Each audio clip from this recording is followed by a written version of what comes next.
This program is brought to you by Hungry Jack's and Bunnings Trade.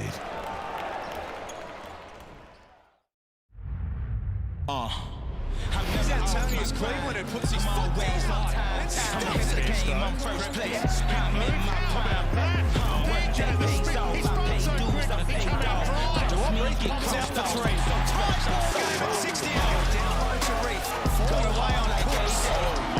Good Sunday catch with a three and an extra count.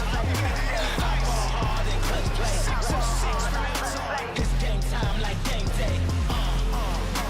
Now let the games begin.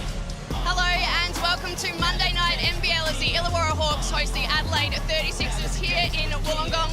Now this is a big game for both of these sides. The Hawks, despite being one of the championship favourites, have lost 3 of their last 4 games and will be looking to regain some momentum, while the Adelaide 36ers need some wins in order to stay in touch with the top 4.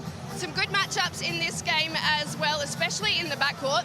Your commentators this evening, Dwayne Russell, Liam Santamaria and Pete Hawley. Gents, how good is Monday Night Hoops? Looking forward to it, Joe. Great to have you downstairs. Looking forward to having you part of the broadcast right throughout the evening. Monday night basketball, 2 of the gurus next to me. And has Brian Goorjian, is my question to you first up, gone a little early with the crisis time thing? Well, geez, you might think so. They're strong words, aren't they, from Brian Goorjian about his team and their defense. But you know, he might not be far off. Since the start of round 3, the Hawks are second last in defensive efficiency, giving up 114 points per 100 possessions. So they've got some work to do at the defensive end. Well, I'll tell you what, if he does think they're the worst defensive team in the league, they won't be for much longer, because we know that Brian Goorjian will make sure that they're running everything as possible to get the defense on track, but they need to turn things around. They're so deep. We talk about them being contenders. They're talented.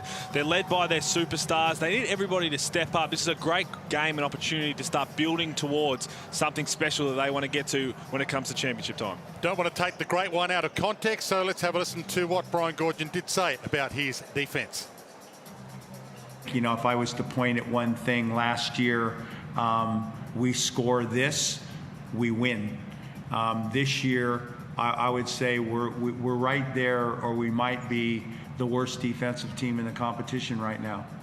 94 points. I don't know what we're giving up a game, but even at home on our home court, we're just not getting it done on the defensive end of the floor. Well, they're strong words. He's a master coach, a master manipulator, Brian Goorjian. This man here, Tyler Harvey, second in MVP voting last season. They need him to get going a little bit more at the offensive end. He was second in scoring last season, 15th in points per game. And this time around, this is his last 4 games, nowhere near his kind of lofty standards. And the last 2 in particular, 3 of 17 combined for 3-point territory. The thing you know about Tyler Harvey, a breakout performance just around the corner. So let's have a look at the DoorDash starting 5s. Hungry? Fire up DoorDash and order your game day essentials now. Well, they're rolling with their same starting 5 that they have done, and we talk about Tyler Harvey needing to be a bit more consistent, put up those numbers. Duop Reith, another one coming off a poor performance from his standards of what we've seen from him early in NBL22. He's been outstanding, but he had just 6 points on 2 of 11 from the field. They need him to take a bit of pressure off Tyler Harvey, to let him go, and all the puzzles will slowly come together. And the 36ers have had some up and down performances, but Cam Bairstow has been a star the last 2 games. Well, if Duop Reith's been up and down, Cam Bairstow's been ultra consistent. Come into the starting lineup last couple of games and played really well. In fact, over the course of the season, scored 15 or more in 5 of Adelaide's 7 games, getting after it on the offensive glass. So he has to be a focus for Illawarra coming into this one. Got to box that man out.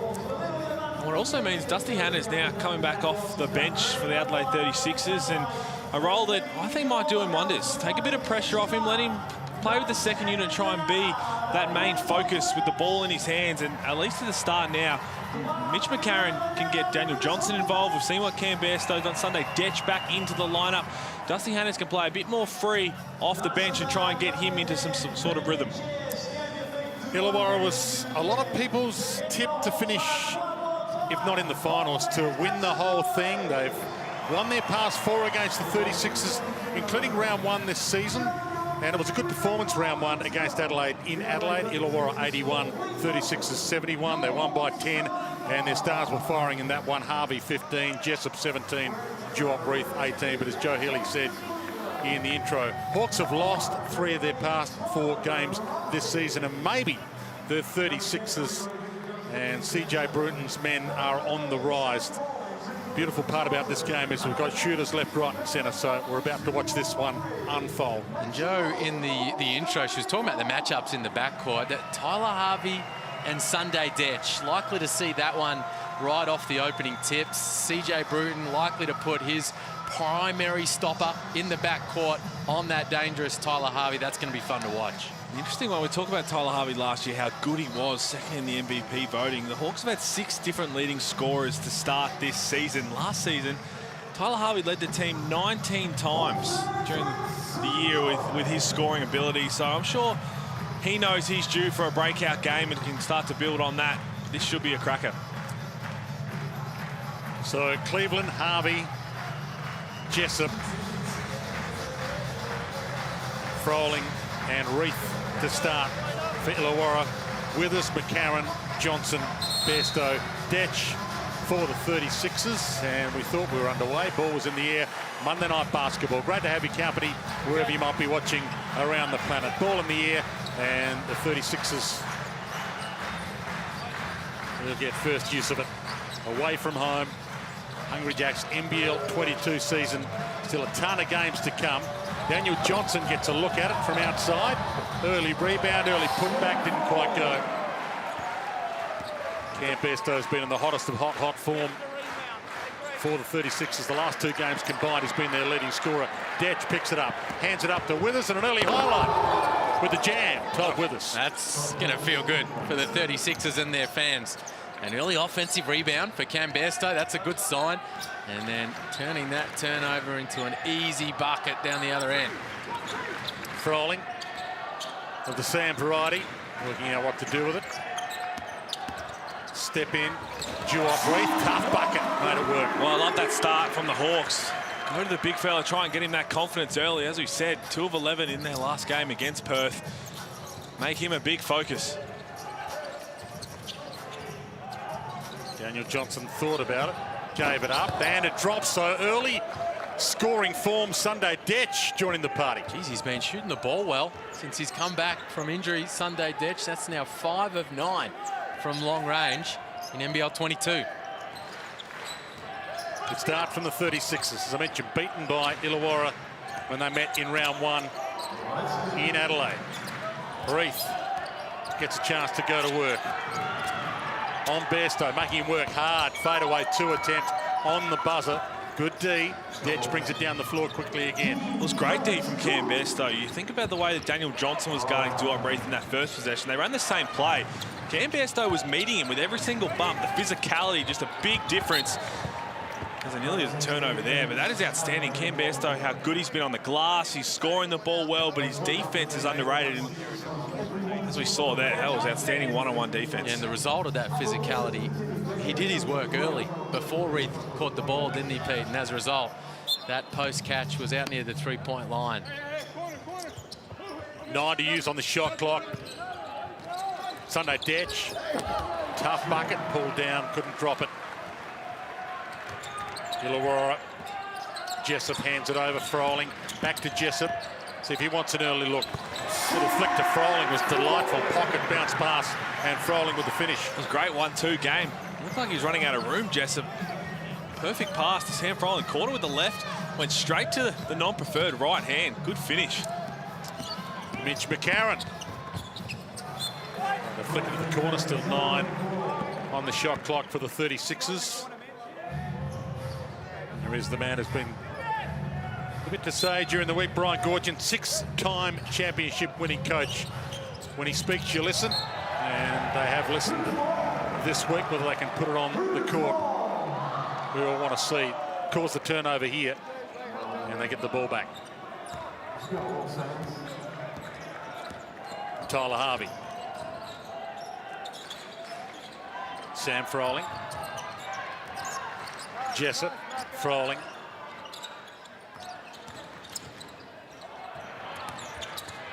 Froling into the paint, handed it up to Cleveland. Danced in, back out, Reith. He's going to have to put it up. 2 on the shot clock. Tough fadeaway 2. Nowhere near it. I'll tell you what, credit Mitch McCarron for that defensive stop there for the Adelaide 36ers. Ends up being a shot clock violation, but it was McCarron that blew up that play right from the very get-go. The Hawks going back to Justinian Jessup, but the work off the ball from Macca denied him that catch and broke up the play. Here is Macca, Mitch McCarron. Oh, it's stolen. Brilliant steal, pocket pick, and just an easy layup from Tyler Harvey.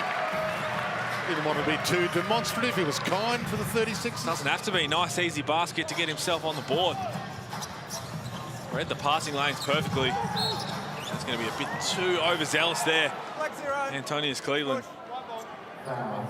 Adelaide 36ers, you talked about Mitch McCarron's defense. They've got a great defensive backcourt. Mitch McCarron's shown over the past few years he can be a real tough defensive stopper. Add a healthy Sunday Desch to that lineup, and they can really make opposition guards' life a bit tough. Withers, the shot clock winding down, lost it, got it back, hooked it up, and rebound Bairstow, got them all in the air, through the foul, will go to the line. This is the point I'm making about Cam Bairstow on the offensive glass, one of the very best in the competition. His work with his body in those situations, and that's a couple of early offensive boards for Bear to begin this one. It's just been outstanding. I've seen him play for the Hawks over his time, and last time I did a little awards watch, put him in the best sixth man category. I might have to take him out now because he's starting and producing. I can't see him going back to the bench. Obviously, Isaac Humphrey's not 100%, so he's out for a little bit, but Cam Bairstow's just been a revelation. And as Liam has spoke about in the past, it's a bit of a risk versus reward with who wanting to sign him, but right now it's paying off dividends. He's found the fountain of youth, Cam Bairstow, and he's was career 67% from the free throw line, but he's dropping all of those at the moment as well. Put both in there. Cleveland goes to work, reaches into his bag of tricks, and there's the man we're speaking of, Cam Bairstow, with another rebound. Daniel Johnson hands it up. Sunday Desch. Daniel Johnson, Sam Froling in his grill, double teamed, hands it back to Sunday, who lost it. The steal this time. Cleveland hanging off the hoop. Well, he's done well to hold on to the rim there. Antonius Cleveland, a bit of contact, and that looks could have been potentially scary, but good steal, good push ahead. Threw the ball straight out. It only took one dribble. Another turnover, another breakaway. McCarron, tough turn and shoot. Rebound, Withers makes it work. Nice contest early. Here is Cleveland. Hands it up. Reith.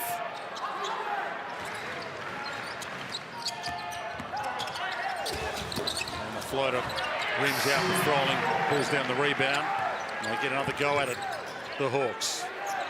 Cleveland. All right now. They're up and running. A couple of buckets for Cleveland, one in transition, stepping up and knocking down that three, coming off a bit of a rough night in the loss to the Wildcats. Feel good getting some early points on the board.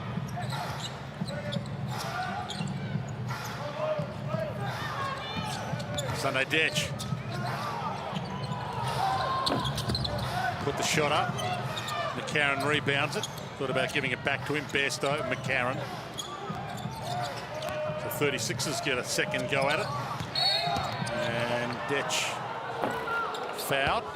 Well, they're one-on-one defense, the Hawks, and here's Antonius Cleveland. Look at him push the ball out in front of him to get away from the two defenders chasing. Did well to hang on there, and then just settles. They're not going to fully respect his three ball until he makes a couple.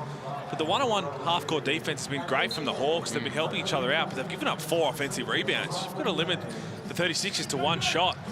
Because, yes, your defenses look better. That's what Brian Goorjian's asked for, but you're going to have to keep playing defense for so much longer than you need to. And that's Mitch McCarron's 3rd turnover, throwing it straight to CJ Bruton, which a few years ago wouldn't be a bad option. He could have put it in from there. He led the scoring both seasons for Illawarra, ex-Hawk as well. Did some incredible things in a number of different jerseys over the course of his 6-time championship-winning career. CJ, but certainly a few really good seasons in this building. Yeah, 58 games for Illawarra. The great CJ Bruton coaching the 36ers this season. Tyler Harvey in the meantime hands it up to Froling in the deep. This time it's Harry. That's his game. Harry Froling, pick and pop. make the defense pay from long range. Shown some really good signs in his last few games. Daniel Johnson under the bucket. Little up fake didn't quite work for Kai Soto, and it goes in the end with a little help from his friends. Nathan May's out there now, and the scoop was delightful. It was the kind of instant impact Nathan Mays has off the bench. Put it in his hands, ability to make plays off the dribble. It's right to the cup. Hannahs goes back, gets it again. Dusty into the paint. Fake up off the glass. Gets another couple. Oh, mate, something out of nothing there. Again, good defense containment with your body. Had the mismatch with Harry Froling on him and just put his foot down, tried to get around him. Good step through. Harry Froling thought about giving it to his brother. Gets it in the corner. Up fake. Try to get Soto in the air. Shot clock winding down. Soto with the rebound. McCarron takes on 3 of them. Tough bucket. Beautiful to watch. That was tough. Tough finish. That right hand extended, and just a little flick for the finger roll, high off the glass.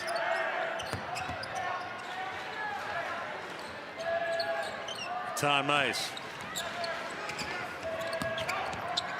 saw a gap, but there wasn't really one. Got it rejected. Daniel Johnson getting in his way. Still with 3 seconds left. A Hawks ball. 2:21 left in a very even first. Monday night basketball from the Wynn Entertainment Centre in Illawarra. Hungry Jacks NBL22 round 8 with 30 games coming to you in 25 days. Great to be in the middle of that basketball feast. Jessup, air ball. Froling, oh, you are kidding, nearly.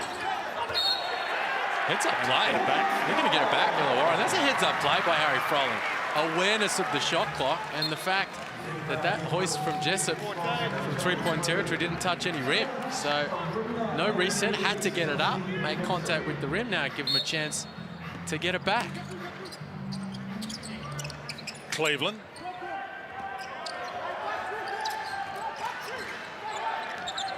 Nathan Mays.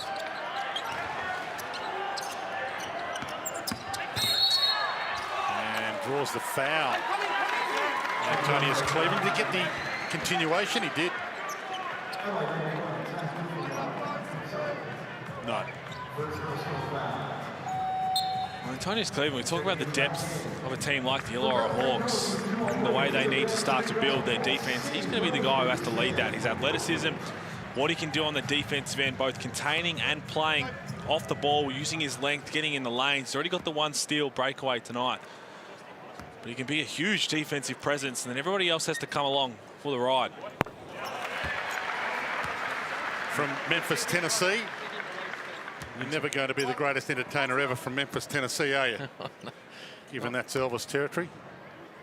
Paid a visit to Graceland. Yeah. When the New Zealand Breakers taking on the Grizzlies, yeah. RJ Hampton. And those NBA games, geez, hope we get them back. Yes. Next year. There's a bit of talk that there might be an NBA team or two come to Australia for a game, which would be nice. Kai Soto goes up and drops it. Strong finish from Soto. Had played really well in his 16 minutes the other day against Melbourne United. Soto, good strong finish right there at the rim.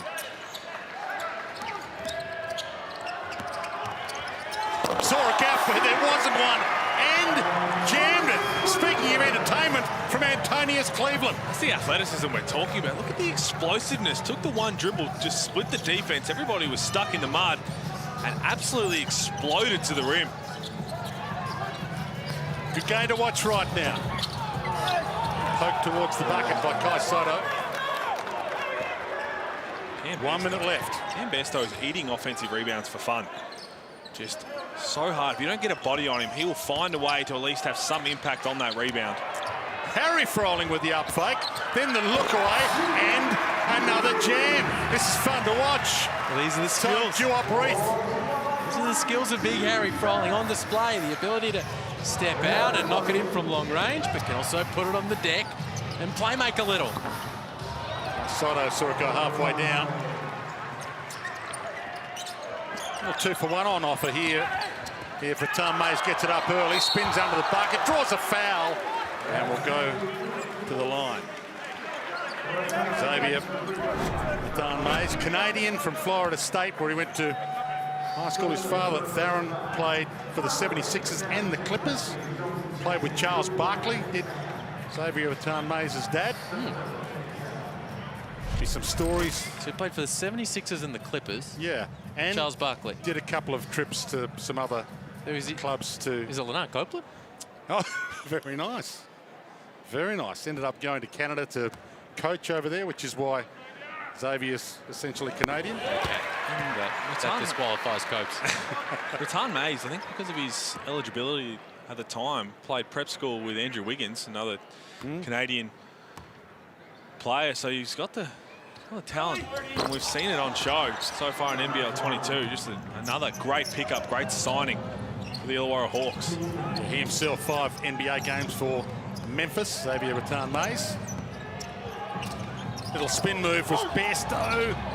Under the bucket, couldn't get it to finish. Dusty Hannes pulls it back out. Dying seconds. You can see the shot clock, game clock differential. There's a couple of seconds in it.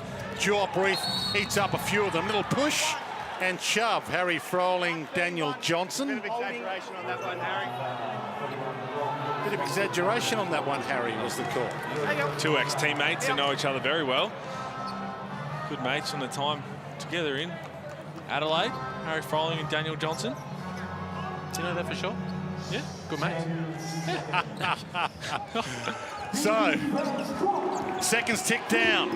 Mitch McCarron scoops it up off the glass. Pulled back down by Harry. Gonna have to get the shot up here quickly. Cleveland on the buzzer. Got a little sneaky look at it. Fantastic opening quarter. Wynn Entertainment Centre in Illawarra. Monday night basketball. Hawks lead 23-19.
Quarter time, Wynn Entertainment Centre in Illawarra. Hawks lead 23-19, 4-point margin. On Monday night basketball, Hungry Jacks NBL22 season in the middle of a 30-game and 25-day run. If you want to be a chance to win a $50 Kmart gift card, thanks to our Kmart fam cam, do exactly what Rachel Amanatides did.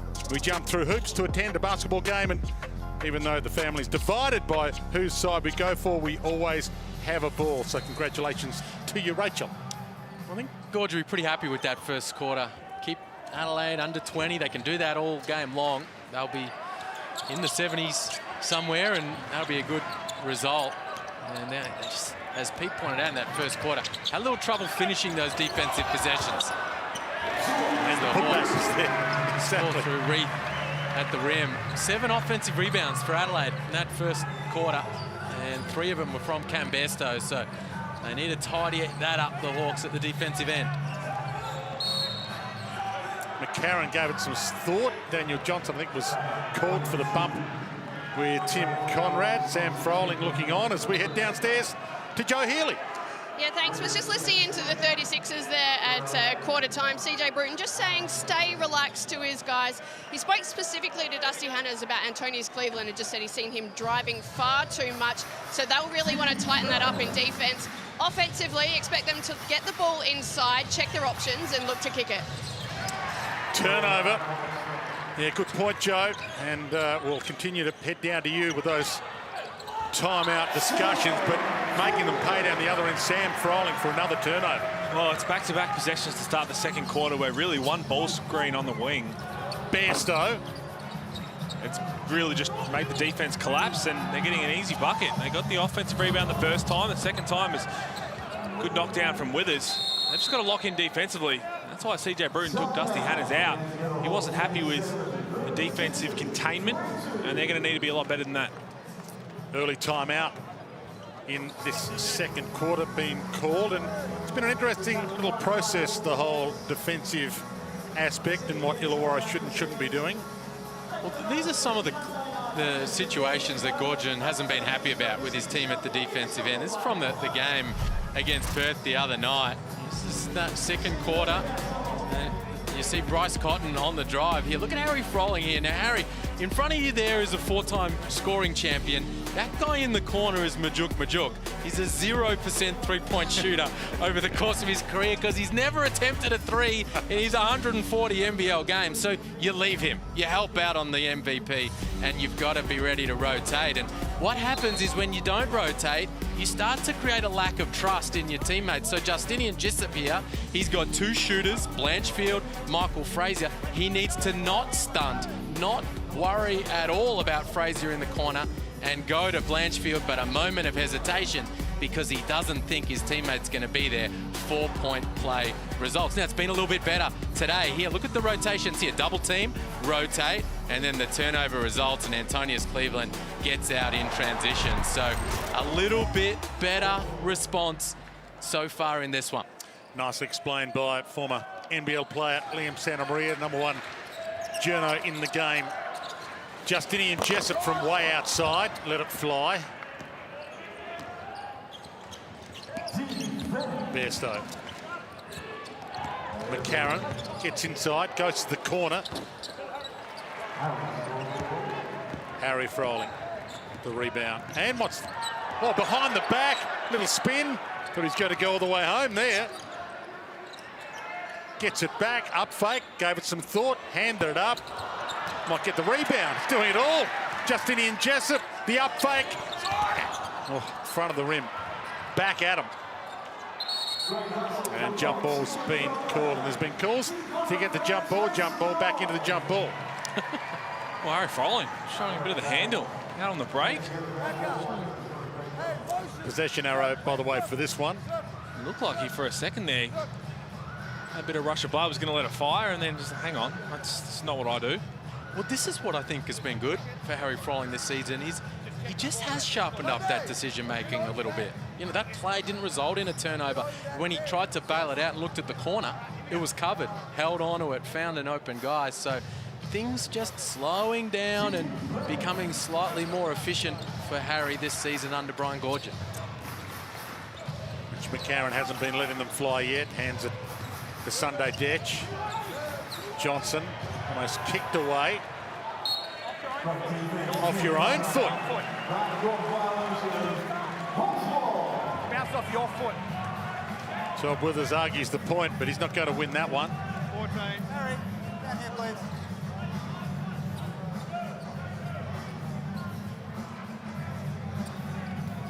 27-22. Hawks led by 4 at quarter time if you just joined us. Tyler Harvey. Sam Froling parted the seas and jammed it. Good decision. Sam Froling, easy decision in the end. Caught it on the short roll. As you said, the seas parted. He just took advantage. Mitch McCarron to the corner. They need a reply, and they get one. Sunday Detch. Boy, he has been shooting well since he came back. Doing all that work with Brett Maher. Better way to learn, and obviously knows this gym as well. And it's a shooter's gym. All the greats say that. Sam to Harry for 3. Backyard stuff. Again, Sam, short roll, good decision. They closed off the driving lane that time, helped off the corner, and Harry able to knock it in. Another turnover. Mitch McCarron not happy. This is that play from the out of bounds. Watch Tyler Harvey. Look how high he brings this ball, knowing that Cam Bairstow is going to aggressively show, gets rid of it quickly. Then you've got to make a decision. Daniel Johnson makes the wrong one, and it's a wide open duck. Very next play, very similar. They try and stop Sam Froling, makes the extra pass, but that's really good guard awareness from Tyler Harvey, knowing what the defense is going to do and capitalising. Almost the rebound, but they get it back. Harry. Everyone's wild about Harry. Now, Having a good time. Big Harry Froling and the Illawarra crowd enjoying it. timeout called. 9 points now for Harry. 3 of 3 from long range, 4 boards. A dime dropped off to Duop Reed. He has had himself a nice little first half. Here's Sam Froling finding his brother in the corner. Beautiful Froling connection like in the backyard. Playing boys against girls. And then here, Froling, the younger version, tracks it down. It finds its way to Harry. And he drills it from long range. Just to explain the boys against girls thing, because of course, what a family it is. Sisters Keeley and Alicia, father Shane, mother Jenny. Got some good DNA. I mean, we can talk a little bit about 2-on-2 with the Frolings. I'm not convinced that the blokes get up there, because Alicia and Keeley, That's 3-on-3. Well, there you go. Another one. I'm not convinced. You'd think they'd probably, but they're, especially Keeley and Alicia, they can flat out go. They are genuine superstars. They have their work cut out from every Christmas. An opal snub. Oh, big time. It's a bit of a surprise. Australian basketball royalty, the Froling family. And a few tipping bigger things. Harry's been great tonight for Sam as well. Well, he's having a great season, and he has a whole lot of upside. Still a lot of growth in his game to come.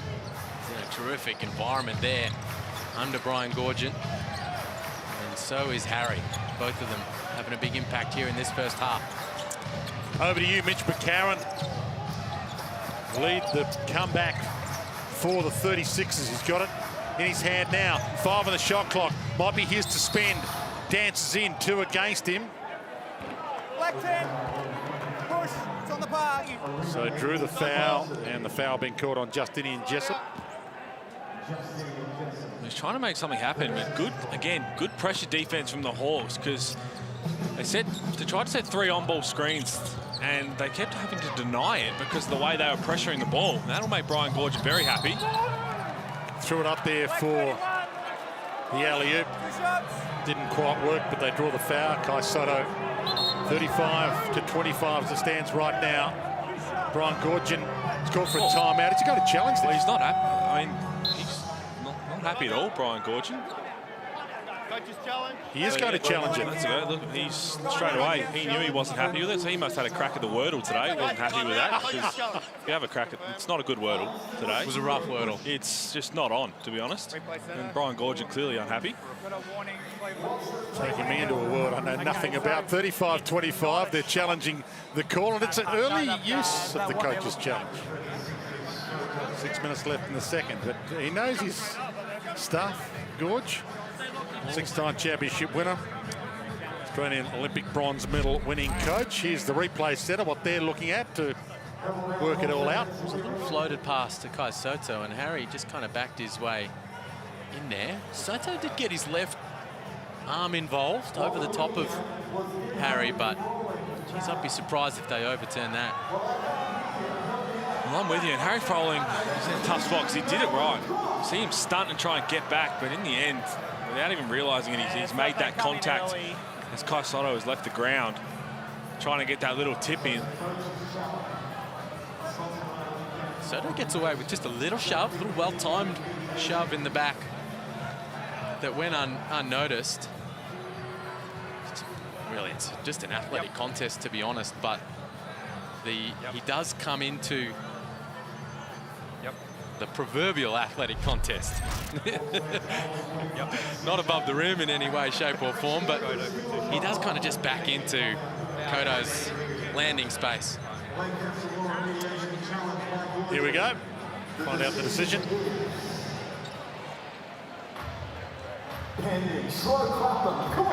Coach's challenge is unsuccessful. The foul on 31 was sand. 2 shots. Probably unsuccessful. Probably no worse place and time to say that a coach's challenge has been unsuccessful in front of that man right there, Goorjian, because he went quickly for it. And again, as you said, Liam, Harry Froling really isn't aware of the contact he's making because he's looking at Daniel Johnson until he makes it. And if Kai Soto stays down, maybe that doesn't get called, but Kai Soto left to try and get that tip in. Kai Soto's only 25% from the free throw line, so 1 of 4 this season. He could have saved the challenge for later, but now none to spend. There certainly wasn't a picture of confidence, the official, as he was announcing. I couldn't imagine a worse one because Brian Goorjian, he hasn't a great strike rate with his challenges. And he went quickly, and he always, every time he does challenge, he goes aggressive too. He says, you're challenging that, you are 100% wrong. So it's probably the one that you just tell the broadcast, look straight ahead and just let the play tell Brian Goorjian that he got it, was unsuccessful. Well, he got 2 in the end because he got 3 chances at Kai Soto. Harry Froling. Justinian Jessup. Tyler Harvey. Look away to Sam Froling. Looks back. Harvey. And called on Dusty Hannes. Dusty Hannes starting off the bench from Little Rock, Texas Tech. 12 points, no rebounds. 1 assist in the loss to Melbourne United a few nights ago. Sam, baseline, jam. Wow. If you don't mind, Sam Froling. The quick spin on Soto and the hammer dunk to finish. Dusty straight down the other end. Soto tried to make amends. Froling picked it up, threw it up. Cleveland hands it back. Harvey off the glass. Crowd out of their seats. Turned it on now, the Hawks. Dusty Hannes. Mitch McCarron. See if one of those two can start filling it up. Back to Dusty. Steps it in on Tyler Harvey. Went to the basket, drew the foul, and will go to the line. Dusty Hannes, and he's pretty good from the line. 20 of 21 so far this season. Little showtime there. Tyler Harvey, but that dunk from Sam Froling. That was an incredible play. The quick spin and get up and avoid the shot blocker in Kai Soto. That was cheeky.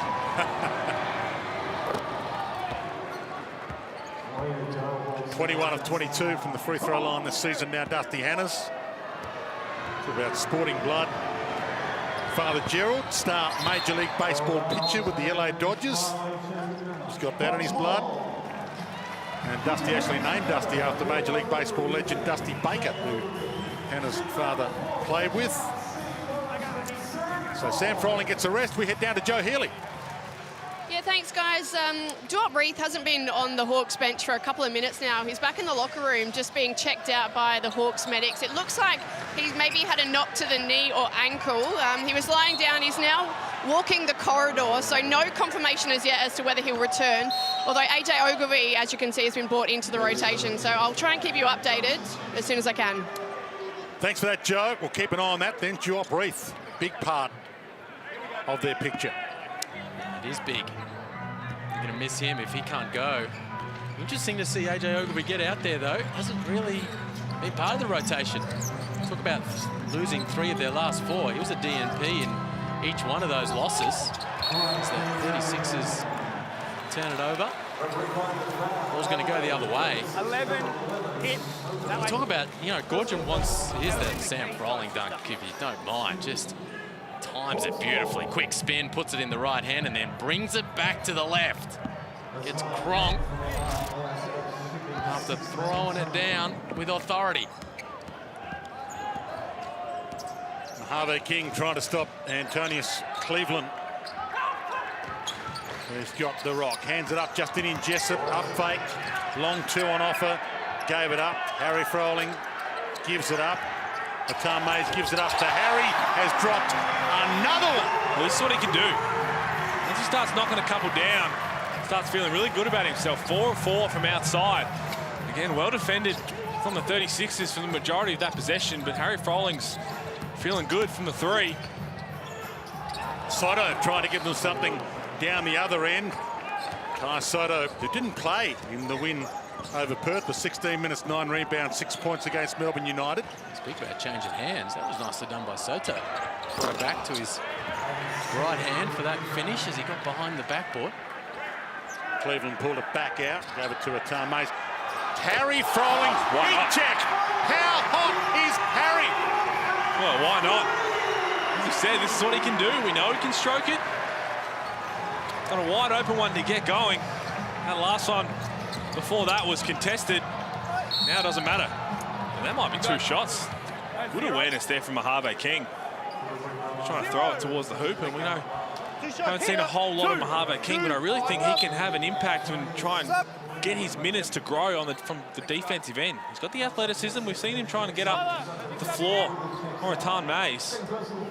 That's somewhere that CJ Bruin, if he can trust you on the defensive end, then the rest of your game will start to flow. Speaking of getting some flow into your game, this is fun to watch from Harry Froling. 15 points, no other player in double figures. 5 of 5 from long range. Going to the record books to see where he's headed with the 5 out of 5 as in his history and Illawarra Hawks recent history as well this season. Can't wait that he puts the 6-1 up. Tan Mays. Here he is, gave it some thought, giving it to Harry. Harry's got it now. Daniel Johnson on him. Crowd on him to put it up. That's going to be an offensive turnover for the... 31. He doesn't like it, but that's the old veteran. Try and use your backside to lift the ball up on a handoff and create that space. And that play right there. So they had all the movement back and forth, side to side. It ended in what we call the Spanish offense, which is a ball screen and then a back screen on the big. And normally you have a guard shooter like a Tyler Harvey Jessup setting that back screen so they're open for the pop. It was Harry Froling in that position. So they were trying to get him another bucket as Cleveland. Cleveland's done it again. Great entertainers from Memphis, Tennessee. Mojave King straight back at you with his own jam. Good contest to watch at the moment. 36ers hanging around. I did beat Perth a few games ago after a 31-day layoff, the 36ers. Tough attempt at that bucket. Daniel Johnson pulls it down. Big 2 minutes 20 coming up to halftime here. Sunday Detch hands it up. Bairstow gives it up. Daniel Johnson time and drops it. They needed that. Adelaide, couple of just settling buckets here to cut it back towards single digits before halftime. Big 3-point hit from DJ. Harry Froling. Tyler Harvey, he part of the seas, pokes it up Tyler Harvey style. Another big chance after the stop for the 36ers. Bairstow, hottest man in the 36ers outfit for the last 2 games and stays hot here. Gives them another 2. The one where he gets straight past it. Sam, okay, Sam, you in? Well, it's been a great response on the 36ers. Daniel Johnson hitting a much-needed 3-ball. It's been a strength of his to be able to pick and pop and stroke it. Coming into this game, it was just 8 of 32. Harry Froling coming off to a huge round of applause. Sam Froling coming back on. Great to see so many in the house here at the Wynn Entertainment Centre in Illawarra for some Monday night Hungry Jacks NBL.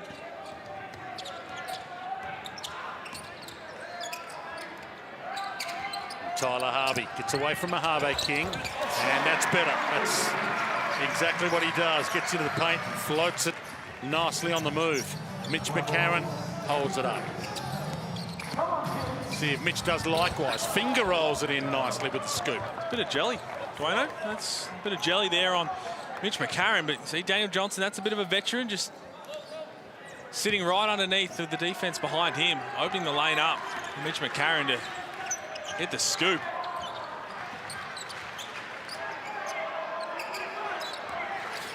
Tyler Harvey to the corner. Gets it back for three. Bam! He needed that. He's getting going. Tyler Harvey, highlighted in pre-game. They need him to be aggressive offensively. Get into his floater game, get into his three-point game now, and he's ticking the scoreboard over. 9 points, 50% from the field to go with his 3 assists and 2 steals. CJ Bruton not happy at all with Mojave King, giving a bit of a spray, talking about the other end, and that was losing Tyler Harvey. You got to stay locked in. One thing Tyler Harvey does well, always on the move. He's always hunting that space to get his shot off, and if he makes an aggressive move and passes it off, you can't relax, because what it means is most likely he's going to find a screen on the other side, keep sprinting, set his feet, and let it fly. He's got to his spots those last 3 possessions, really, hasn't he? The 2 in a row was the floater.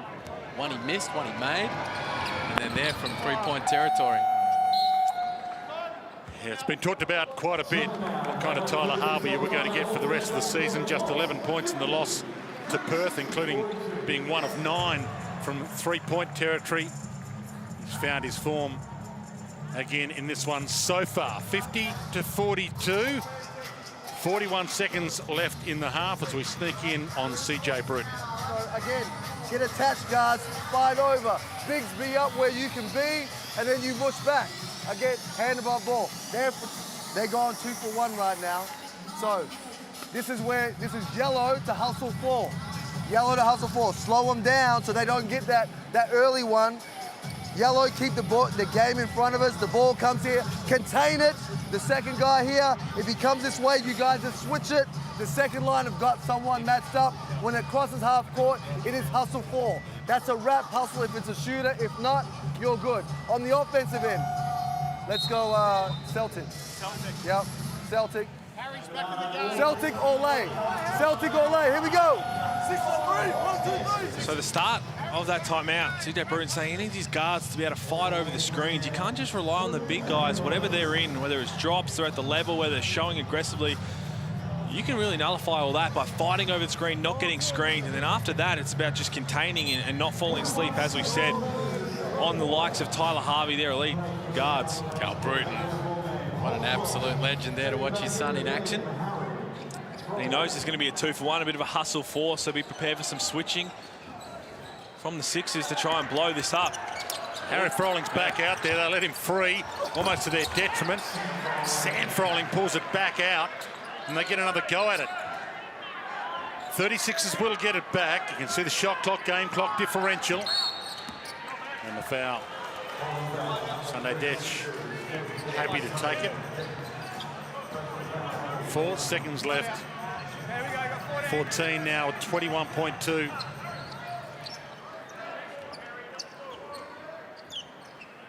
Crowd gives silence. Shot clock winding down. Up fake. Tough fadeaway. And the air ball, he was there, Sam Froling. Shot clock violation anyway. 4 seconds left. Had to put it up. Big finish to the half for the 36ers. Play it again, DJ. Need more of that in the second half. Great finish to the half for Adelaide. Good individual defense from Mojave King on Xavier Rattan-Mays. That final possession made it a tough look. They eventually cleared it, and then Besto heads up play. Couple of dribbles, pushes it out, finds Johnson. Whack, he drills it from 3-point territory. Let's head down to Joe Healy. Yeah, cheers. I've got Harry Froling with me. Harry, a massive impact off the bench for you in that half. 5 of 5 from deep. What is working for you out there? Yeah, I mean, I'm just playing my role here, figuring out how long to go. I'm not the Harry from the last 2 years, so coming out and just trying to do my thing and contribute where I can. We got to get some stops to win this game. Yeah, they closed the gap to 5 there. What do you need to do in the second half and tighten things up? Yeah, obviously, Duop's gone down for a little bit. We don't know how long he'll be out, but we just got to turn it up defensively, make sure we stay in it on defense and on balls and clean up the easy ones. They're just getting too many offensive boards. I think they had 7 in the first quarter. That's too many. Go and catch your breath. Good luck for the second half. So it's the Hawks by 5 here in Wollongong. Plenty more still to play out, though. We'll be back after the break with more from the Hungry Jacks NBL.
Half-time win, Entertainment Centre in Illawarra. Hawks led by 4 at quarter time, opened up a double-digit lead in the second quarter, and the 36ers fought back to bring it back to 5 as we look at our Hungry Jacks highlights to half-time.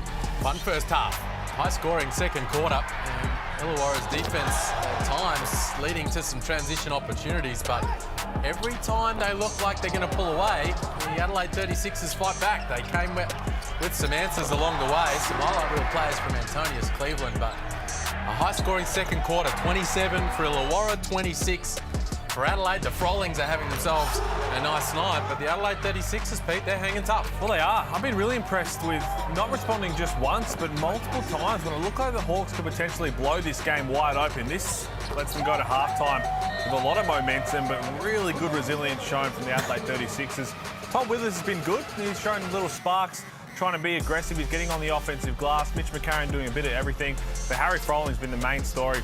Antonius Cleveland showing what they can do when they pick up their defensive pressure and get out and run. They have to clean up the offensive glass themselves because they're giving up a few O-boards to the 36ers. But overall, they'll be pretty happy with that, Adelaide. Yeah, look at the shooting percentages for Adelaide. 51, 62, 100% or 80%, sorry, from the free throw line. They're great. 9 turnovers. Coughing it up a little too much and giving up some offensive rebounds. Little bit of Adele, Froling in the deep. 5 of 5 from outside the arc. What a show he's put on. Oh, Harry has been unbelievable. First time he's ever made 5 threes in a game. So far, he's done it without missing. Just stepping up, picking and popping, knocking it down. He shows a little bit of versatility through his skill set. Fakes it, puts it on the deck, sets up his teammate. The Froling connection working beautifully for Illawarra. Harry has made 9 of his last 10 threes. Wow. When you go back beyond this game. And as a result, he has put together a spectacular first half, and we spoke about his decision-making, just improving a little bit this year. He said it's not the same Harry as you've seen for the last 2 years. There you see 5 of 5 from long range, missed 1 from inside. That is a very nice first half from the big fella. SodaStream shot chart looks pretty so far for Harry Froling to half-time. Now, he played it down to Joe Healy at half-time, how good he was going, but was this a little bit of a wink on the way just to let the world know that I'm going okay, or was there sweat in his eye? Oh, jeez. I think that's a wink. Oh, that's got to be a bit of sweat. But again, you wouldn't be surprised if Harry Froling was giving a wink. I mean, if you're 5 of 5 from deep at halftime, when else can you wink? That's not a wink? That's a bit of sweat, surely. Surely. Or maybe a bit of mayo for a bit of both from Harry Froling. Okay. Sam's been going okay as well. Very nice. He's been great, Sam Froling, and obviously not shooting the ball like Harry, like his brother, but he does everything else well. Gets to the right position, finishes extremely well with both hands, and then finds himself on the offensive glass, as we said, gets to the right spots, and he is just a tough cover, playing with extreme confidence. And look at this, making good decisions when he gets the ball. Obviously, it's a lot easier when the defense plays like a matador on that, but look at this one. Quick spin, get upstairs.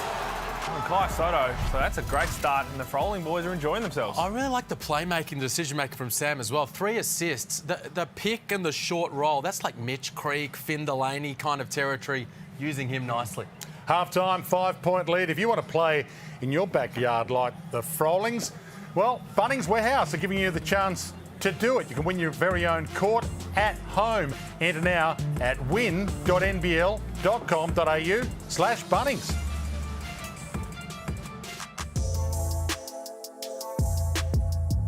I was out there every day, so I think if I had a full court, you wouldn't get me inside. Most of the games I played on the lower hoop, just to show my supreme athleticism. I only worked on shooting, which is why that's really all I can do. When you're 8 years old or 10 years old, it's the best thing in the world. I had a basketball hoop and a little trampoline. I used to play back there for hours with my brother and get beat up a lot, but it was a lot of fun in the meantime. I hope that one day when I grow up, I'll be able to give my kids a court at home as well. That's where I lost a lot of games to my brother at. It started at this height, and every year I got older, it moved higher and higher until I got to 10 foot, and I'm doing the same with my kids back at home. My dad built one, so I had a little bit of like a half court going on, and that made my life the best, so I could never complain as a kid. And that was kind of like our sanctuary, our getaway from everything.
Monday night NBL. It's the Hawks leading the 36ers by 5 points. I've got Brian Goorjian with me. Goorj, Jort Breach sat for much of that second quarter. Will we see him in the second half? It doesn't look good right now for this game, so we're preparing. The halftime was prepared for him not playing. It looked as though you were going to blow them out at one point in that second quarter, but they managed to hang on. What do you need to do to finish this off? Well, I think it's the history. We've had really good patches, and when we get ahead, we get comfortable. And, you know, what got us there, on-ball defense, stops and running, we went away from in the second quarter. We stopped getting stops, and that put pressure on us, and then rebounding's huge. So, yeah, need to maintain. We keep going like this and then dropping. We got to get those drops out of our game. Good luck for the rest of the game. Thank you. Great stuff, Jojo Healy with Brian Goorjian, and Sam Froling quickly to the bucket, gets an early 2. That's a nice start at the offensive end. And just speaking of Goorjian's concerns there defensively, Adelaide shot 8 from 12 from the field in that second quarter, 4 of 6 from 3. Had 5 turnovers, but got a lot of really good looks. Jort Breach puts it up. Justin Jessup was in his grill. Harry pulls down the rebound. Well, Sunday Detch letting that fly for Adelaide. It was hot to begin with, but his first miss from long range right there. Rims out, pulled down the rebound. Tyler Harvey, that hesitation, lost Mitch McCarron. Got to his sweet spot. That's where he lets a floater go anywhere from inside the 3, really. No one came to him. Made the unselfish decision to Cleveland, and then he found Harry Froling, and probably the only thing that could have pulled Harry Froling down was the halftime break. Air ball from Daniel Johnson, quickly down the floor to Sam Froling again. So no Jort Breach likely for the Hawks in this second half, but hasn't made a difference so far. That is Kevin Love-esque from Harry Froling. Gets the rebound on the Daniel Donut sign and launches a two-handed chest pass to his brother over Daniel Johnson. That was exceptional. That is exactly how you want your big man to outlet the ball. Sunday Jetch handed it up. Could have gone for home himself. Antonius Cleveland weaved his way past them. Sunday Jetch to take it back down the floor. He missed the layup, but that's what Goorjian's talking about in his chat with Joe, saying our on-ball pressure worked well in the first quarter and created opportunities for us in action and on display right there. Sunday had to put it up. Couldn't get it to fall.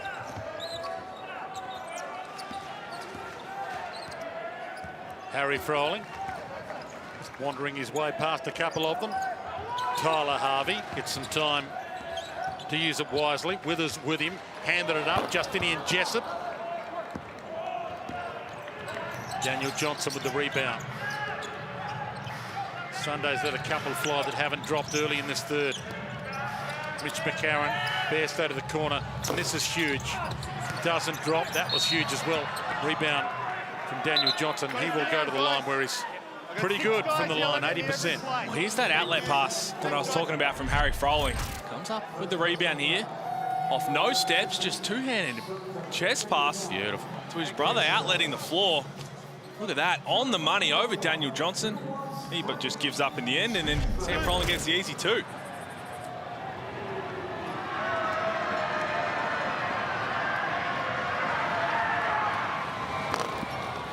% from the free throw line. Daniel Johnson, more points, more rebounds than any other active player in the NBL. Been ultra reliable. Just 8 points in his last game.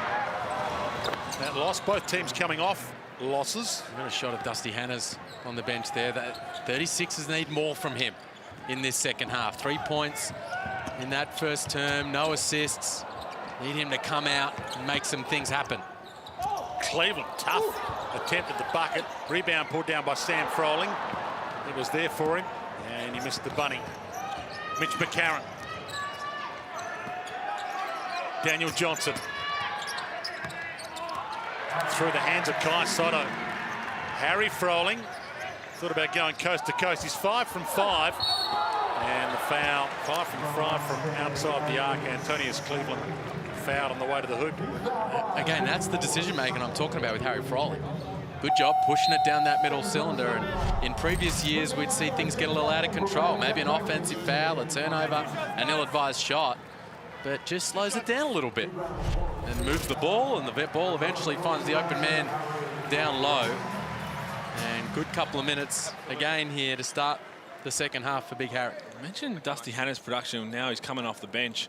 When he checked into the game, you see the anxiousness of the way he was playing. He was trying to make things happen a bit off the dribble. Well, I'd like to see him be able to come in and they run a couple sets for him. You know, he's got that reputation to be that knockdown shooter.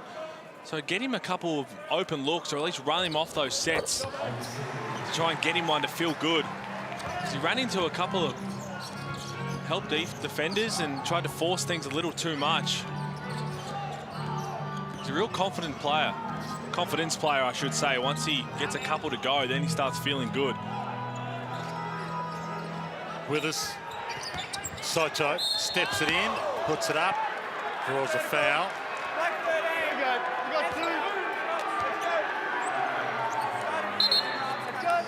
I'm enjoying seeing Kai Soto part of this Adelaide rotation in recent weeks.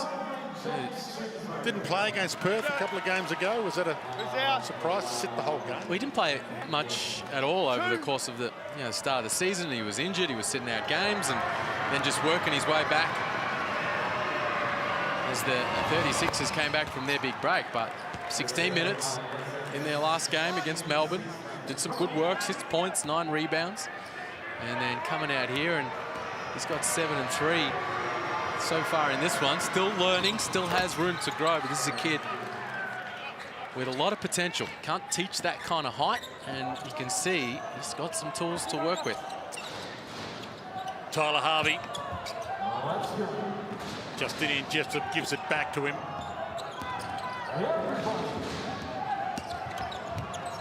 Steps it in, hooks it in. Delightful to watch. That was pretty. That was gorgeous from Tyler Harvey. They were trying to get through the offensive set, get the ball to Tim Conrad. That got blown up, and in the end, he had to make something out of nothing. But when it comes down to those floaters, the way he finishes, doesn't matter what foot he takes off. He's just got such a good awareness and great touch from anywhere.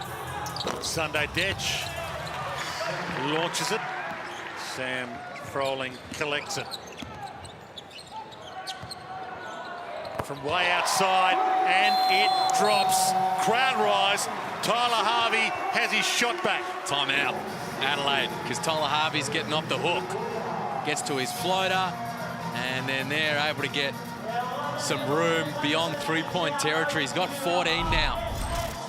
He's 1 point off Harry as the game-leading scorer, and just can hurt you in so many ways. That's just so tough. Off the wrong foot. You won't see it, but just up there, CJ Bruton, before Tyler Harvey even called the ball, was calling a timeout. And that's the reputation Tyler Harvey's got. He said, I need to chat to the team. Here, and the ball goes this side, and I see his numbers, throw it there and throw it inside. That's a bucket waiting to happen.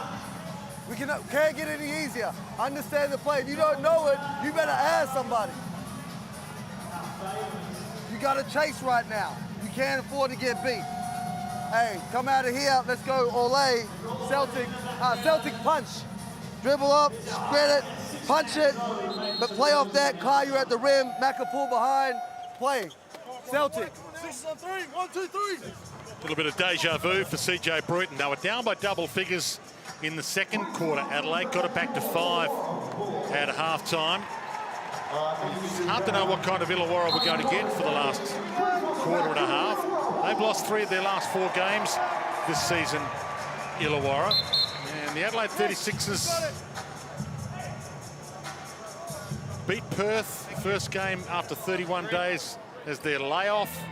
Awesome victory. Then lost to Melbourne United, second up, but still pretty good form. Melbourne United, genuine contender, if not championship favourite in many people's eyes. Adelaide's been in this position a couple times in the first half and clawed their way back, hit some big shots. It's out to double digits again. Timeout was called. Can they respond once more? Adelaide will essentially join the big guns if they win this, their 4th win. Only 2 teams in the Hungry Jacks NBL have more than 4 wins. Soto tried to drive through them. Got caught up on the way through and fouled. Making a bit of a focus of Kai Soto. I like it. Throwing it to him in the block, seeing what he could do down there. And pick and roll there with Mitch McCarron. Draws the foul. He'll go to the strike. And Dwayne, you mentioned Soto not playing in that Perth game. Came out of quarantine the day before that. So we've seen that a lot with players having to come back from COVID.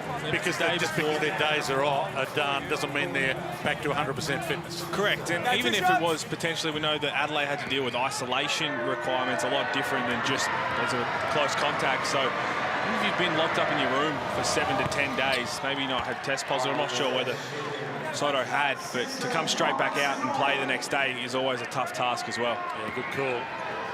Here he is at the line.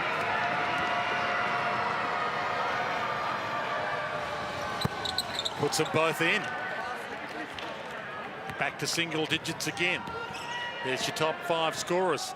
Kai Soto creeping into the top 5. Playing a huge role. Sam Froling. Spins his way into a double team and got the hook up there and will go to the strike. He's having a really productive night, Sam Froling. 12 points, 6 of 9 from the field. He's just 2 boards away from a double-double. He's got 4 assists to go along with that. Had that 27-point game a few weeks ago, Sam Froling against Sydney, and a little bit quiet since then. Still racking up some boards, but just 5 points against Melbourne, 8 points against Perth, and tonight he's come out really aggressive, making plays off those elbow catches, ticking the scoreboard over. This is kind of the depth that we come to expect from the Hawks. There's going to be certain games where he has those 20-plus point outings against different opposition, and then games where Tyler Harvey's going to explode. That's where they're going to be able to produce. But as we highlighted, another turnover here from the Sixers. That short roll, he's dominated in that position all night. Hannah's had his pocket picked, and straight back down the other end, Tyler Harvey had it picked by Mitch McCarron on the way through. And it's going to come to a point where teams are going to have to pick their poison. That short roll is getting there. Sam Froling is getting the ball because they're so worried about Tyler Harvey's ability to create off the on-ball screen. So if teams want to slow down that or pick, maybe we've got to worry about Sam Froling, then Tyler Harvey's going to get going. They've just got so many weapons. As Brian Goorjian said, it's just their defense. It's Harry Froling. That is, well, he's had some easy ones from outside. He's not going to get much easier from inside. Just walks into a layup. Such a big threat from outside. They all went with him, and he fooled a lot of them. Daniel Johnson, a little short. Rebound brought down by Tim Conrad. Hawks looking to add to this margin. Sam Froling the man. Double team. Back out to Harry to the corner. Nathan Mays hands it back up. And dropped by one of the local heroes, Tim Conrad. That's his 400th three-pointer.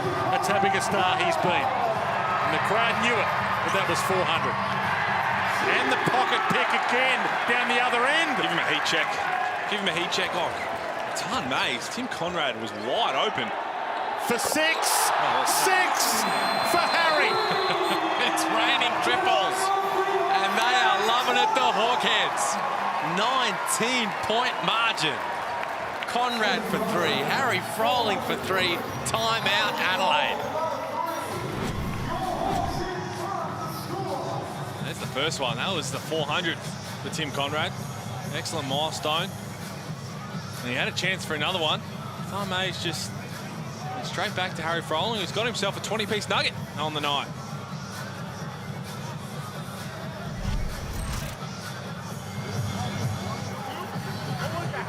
That's a big milestone for Tim Conrad. Joins some absolute Illawarra greats. There you see it, 400 three-point shot made. We know he's second, where is he? Third all-time in games played for the Hawks, behind Matt Campbell, Ben Saville. They are the other guys to hit 400, Matt Campbell, Ben Saville, and of course big Oscar Foreman. And Conrad joins that group. That's a nice little flashback as well. Matt Campbell. Oh my God. Did he ever take a 2? Have a look at that. That is an outstanding achievement. 19-point margin. 36ers at breaking strain. 3:47 left in the third. And speaking of the great. And that would be Glenn Saville, I would think, just on his right. So there are the two legends sitting side by side. Got told a story by Al Westover one time, saying every time when he was a coach of the Melbourne Tigers, they would go to the Gong. Those two boys would light him up.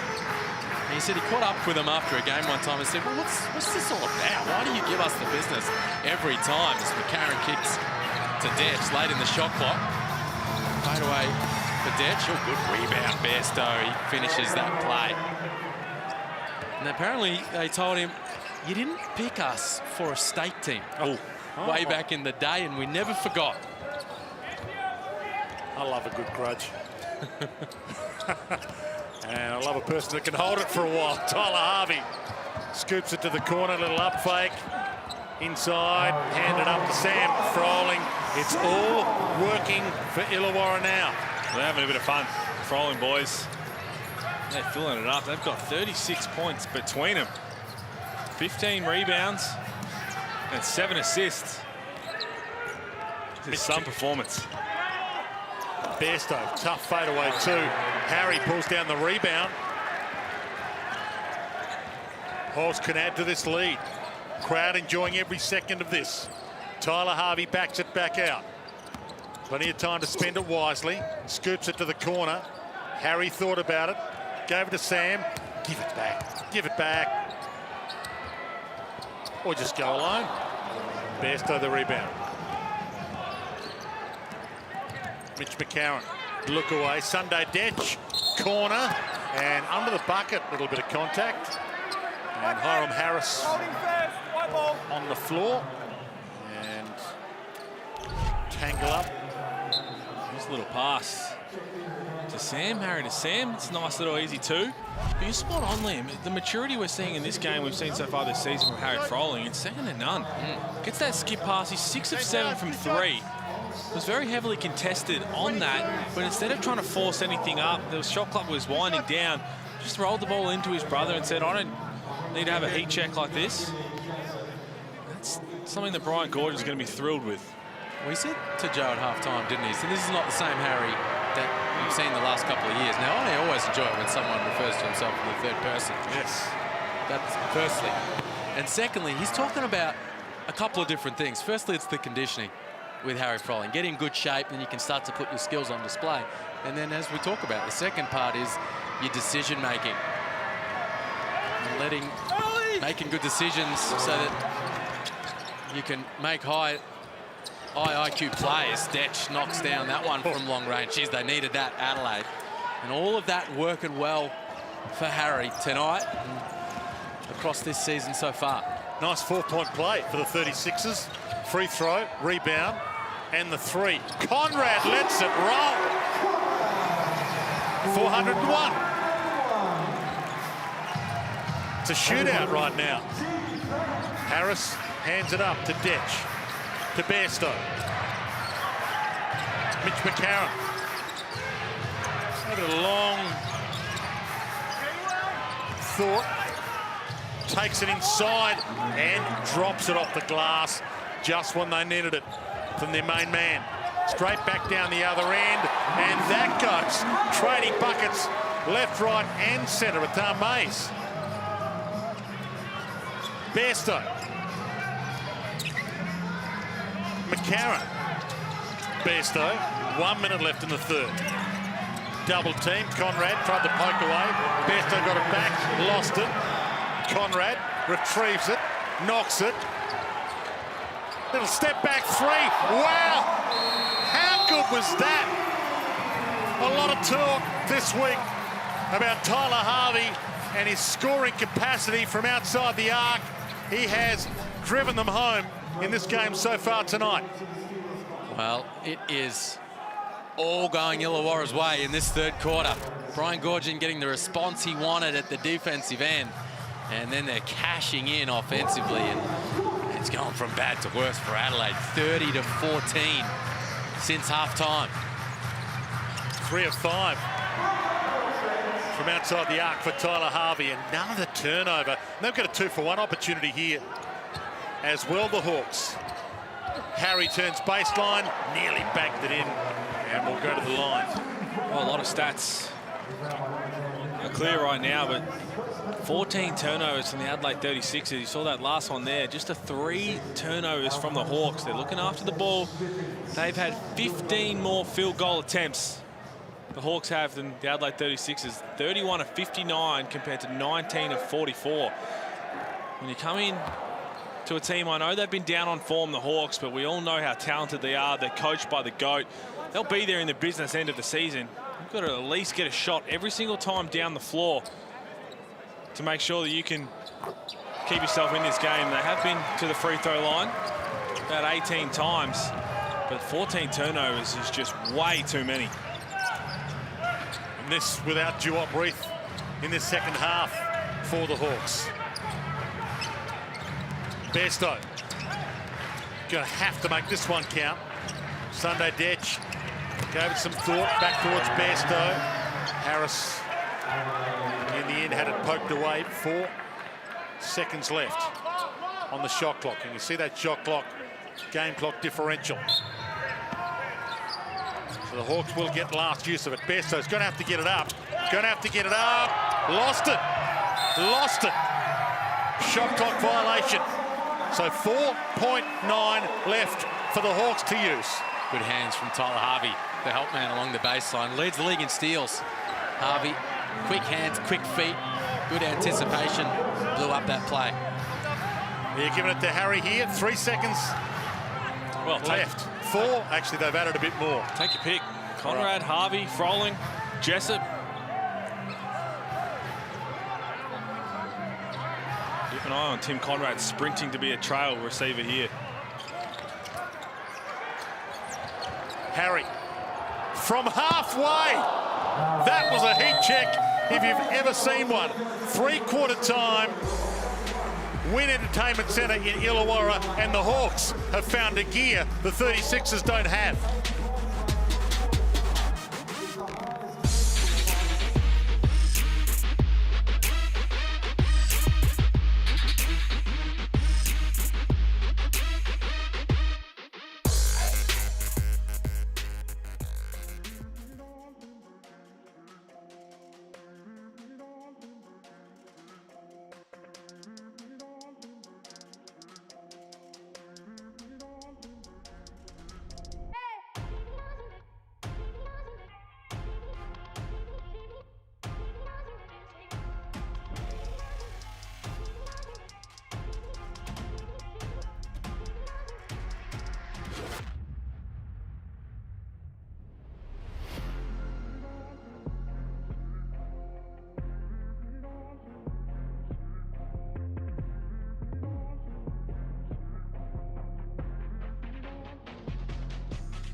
Home crowd loving every second of this at the Win Entertainment Centre in Illawarra.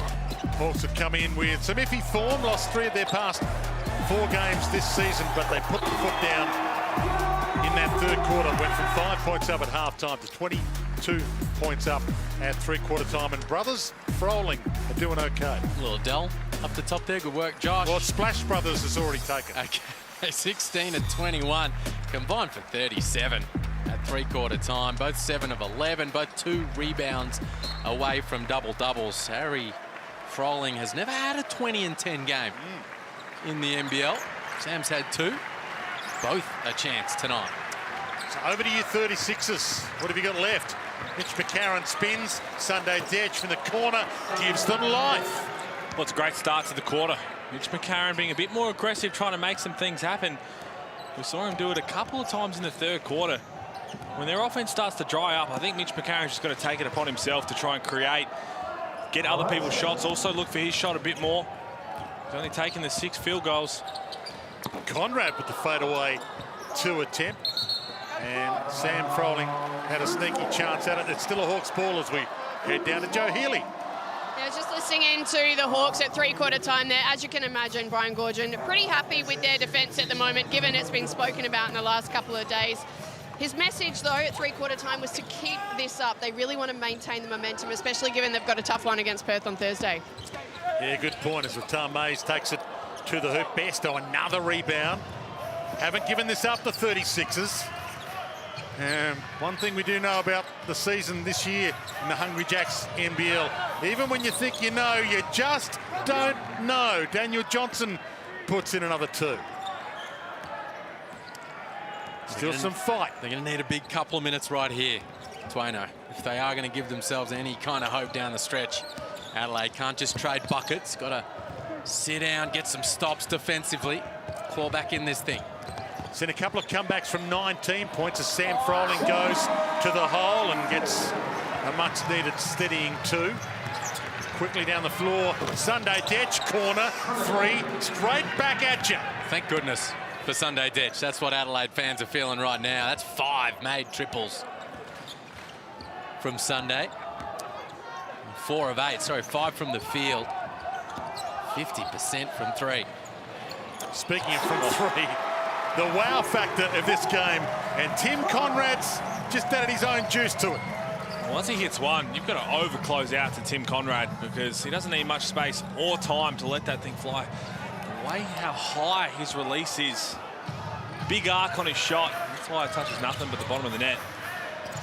Daniel Johnson under the bucket, flicked away. Hiram Harris fouled on his way, got the 2, will go to the line for the extra. And Joe, listening to Brian Goorjian, he was saying we need the momentum going towards this game against Perth. Talk about the inconsistencies from the Hawks. Right now, they beat the Sydney Kings twice, who they've been inconsistent to start the season. They beat Adelaide, they're on the verge of beating Adelaide again, and they beat New Zealand. Besides that, they're 0-3 against the top 6 as the ladder currently stands. So Brian Goorjian knows that they need to be playing their best basketball when they come up against a team like the Wildcats that they just lost to previously, and try and carry that over. And gets the extra. Talked about their next game against Perth in Illawarra on Thursday. The Hawks' next game. We're in a stretch of 30 games in 25 days. So Southeast Melbourne, Phoenix and Cairns, the next one coming your way tomorrow night. Brisbane and Melbourne United, Jan 26 on Wednesday, day game. From the corner, little up fake and rattled its way around. They get the stop they needed, the 36ers. Dusty Hannes behind the back, takes it to the hole, draws the foul, and Dusty is damn good from the line. He's 97% from the free throw line. Well, he is. I mean, that's something that he set a couple records in his college years from free throw shooting. We know he's got the records from shooting the 3-ball. And just a nice patient take. The defense tried to go for the steal and the bite, put it behind his back and got downhill. He's only played the 9 minutes. 4 points now. Has missed 1 free throw tonight. He can score quickly. We saw that pre-season when he was on fire. 36ers were on fire pre-season. Didn't lose a game the entire pre-season. Conrad. Hawks know they're still not at the finish line. And Mays will get it handed back to him as Todd Withers knocked it clear. Brian Goorjian's up out of his seat. Not that he spends much time in it. Wears out a pair of shoes a game. Sam Froling handed it up. Justin Jessup, almost an air ball. Mitch McCarron Brings it back down the floor. Dusty Hannes.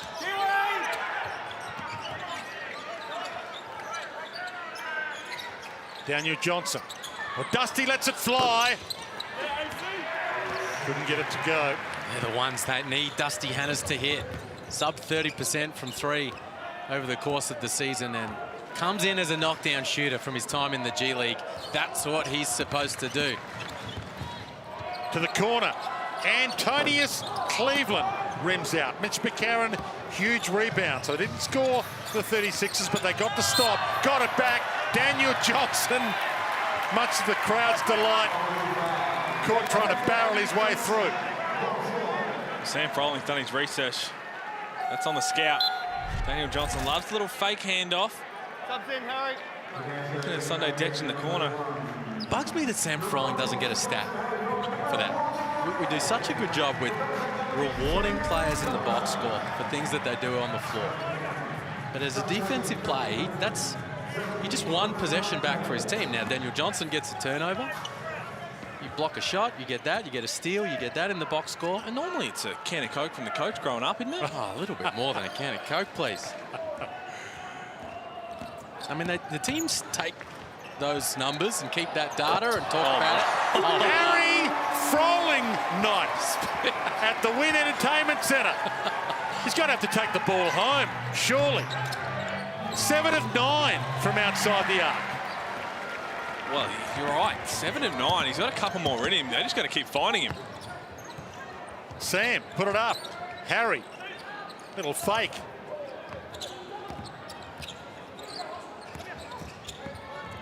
Cleveland, and takes on Withers, and will go to the line for a couple.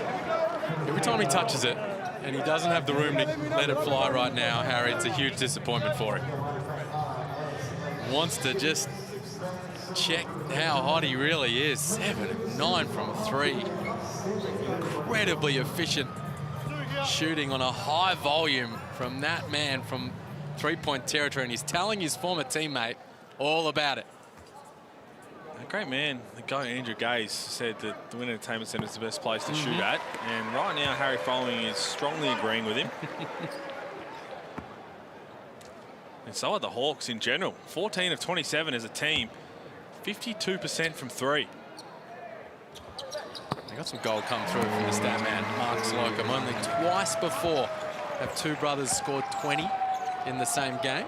Corey and Ty Webster last season. Of course, Brad and Mark Dalton for Geelong back in 1987.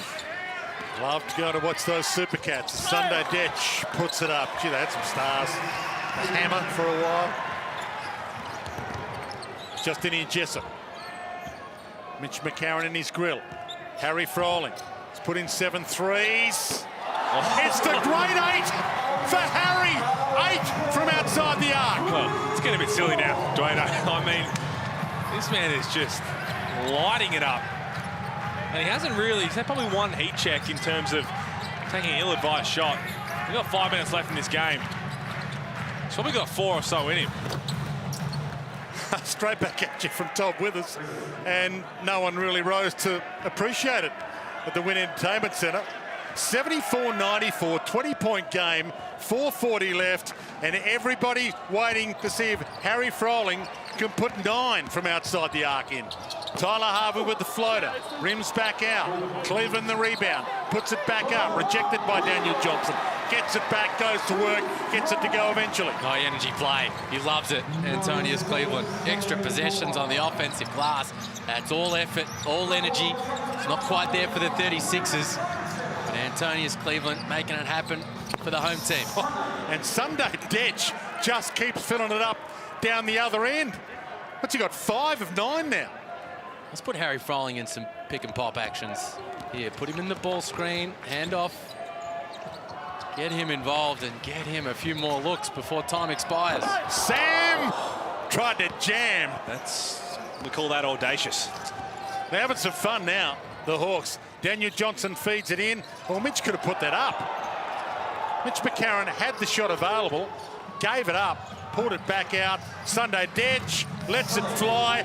All net again from Sunday. Stroking it. 6 of 10 from outside the arc for Sunday Detch. Detch and Froling trading triples.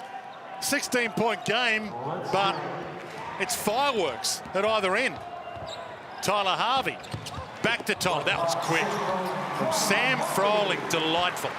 And Harry Froling, he's just waiting with his hands ready in a stance because he's slowly seeing players come to the scorer's table ready to check in. Withers? Oh my goodness. What is going on? Well, it's a good thing that Illawarra have kept scoring. Because this is what we spoke about at the start of the quarter. Adelaide, you can't just look to trade baskets to get back in this thing. Got to get some stops. Well, they've been ticking it over. 24 points in the quarter. Daniel Johnson unhappy with the official.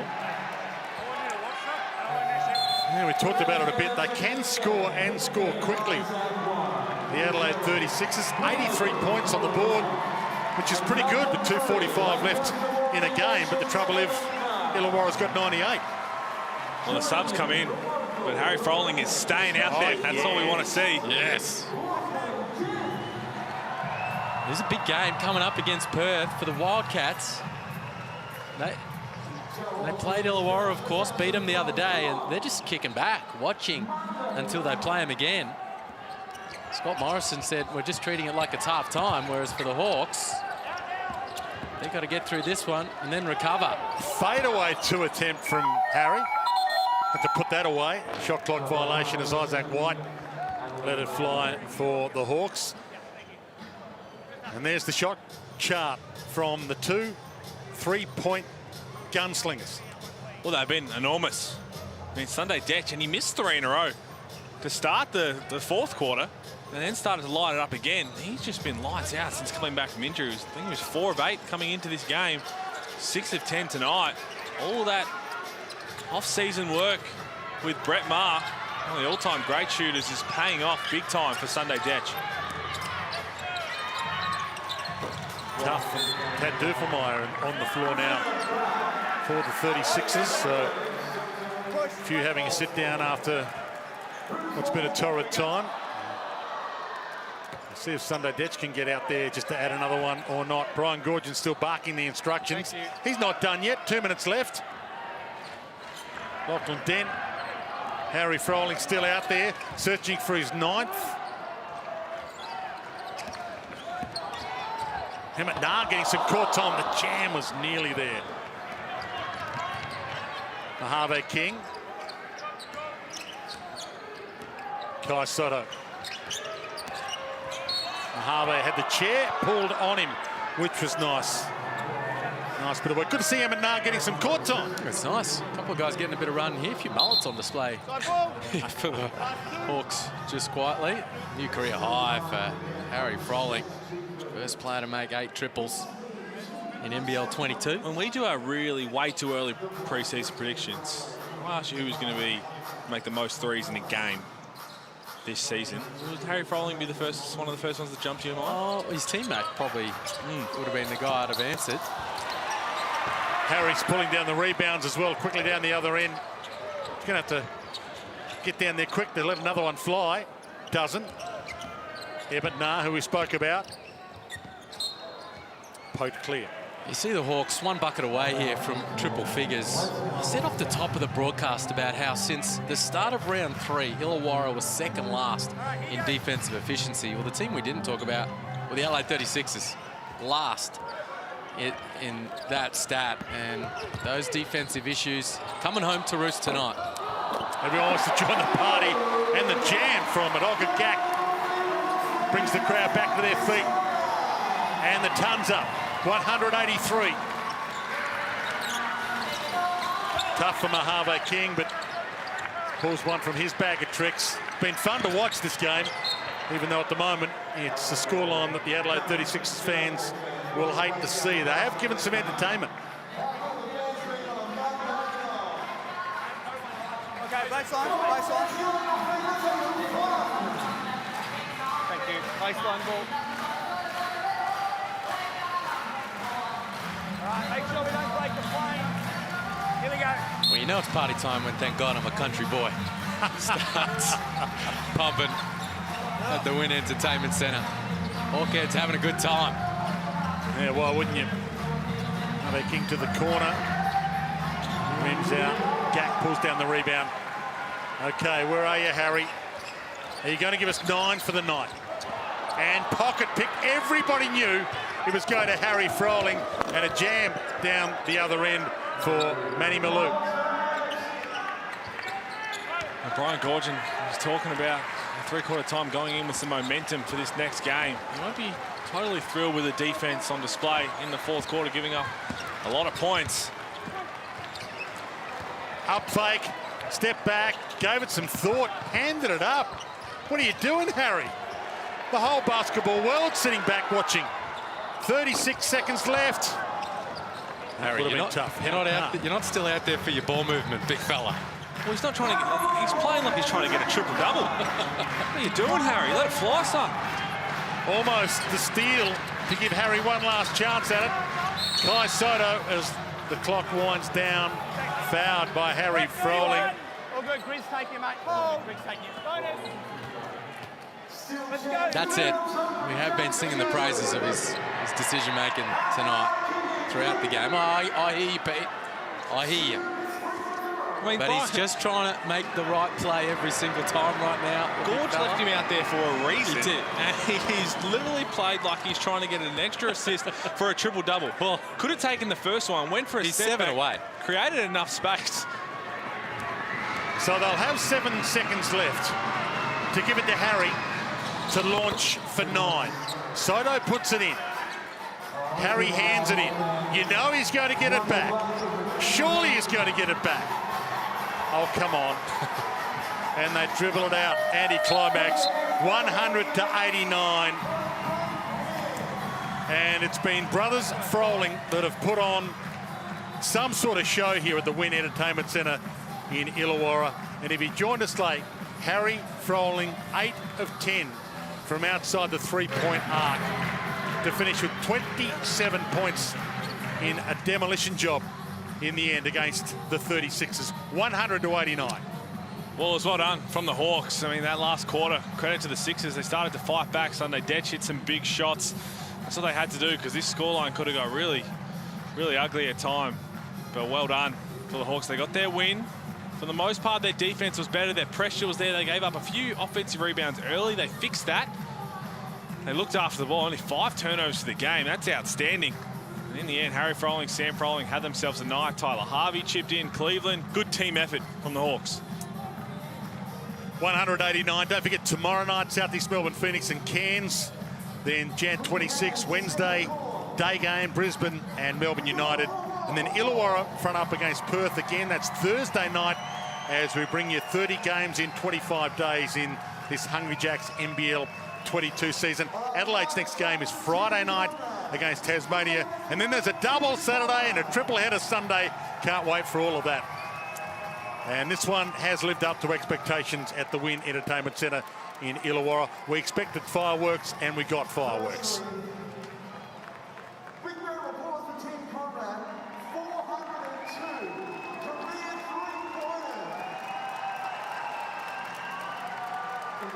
Crowd turned up for some Monday night basketball and stayed all the way to the end. Honeymoon may be over a little for CJ Bruton. It's been tough, but I think we've got Harry Froling, the start of the show downstairs. Harry, congratulations to you, and what a magnificent performance. How fun was that?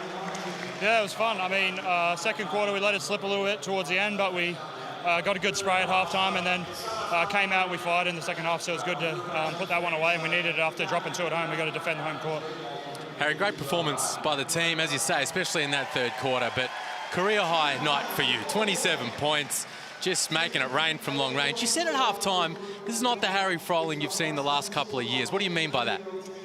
Yeah, I mean, it might not be numbers-wise, but just the way I carry myself, I'm trying to be better with all that and be a good teammate and play my role, you know, whether it's like last game, small minutes, big minutes, you know, just staying ready. And I think I've changed my attitude a lot, and I'm trying to really focus on that. But, yeah, I think the reason for the points was Semi had 27 the other week, and I think Keely had 30. So everyone's been talking about who the leading scorer is, and I was trying to get that last bucket, but I didn't want to force it. So I'll let Keely hold the title for now.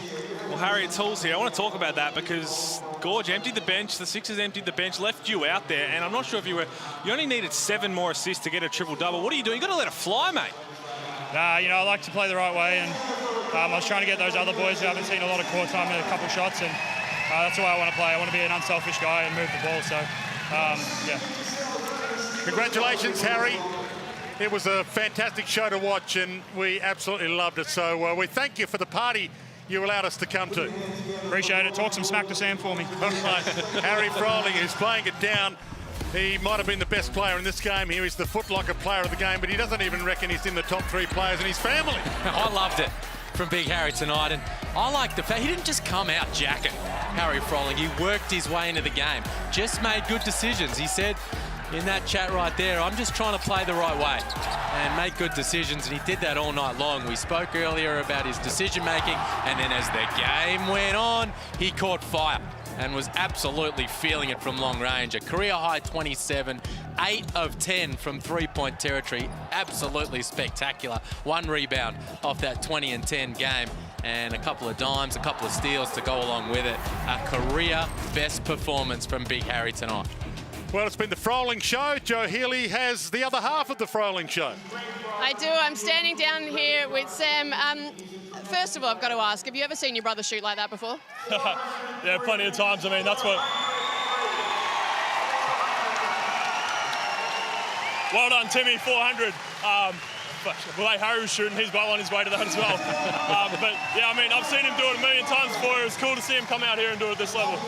We just mentioned Tim there. They're giving him a really nice presentation on court for reaching that 400 milestone. What is he like as a teammate? Oh, he's the best. I mean, he's been around this club and this game for so long. He's been around here for so long. He's just, you know, he knows the culture here. He teaches that to all us guys who come through.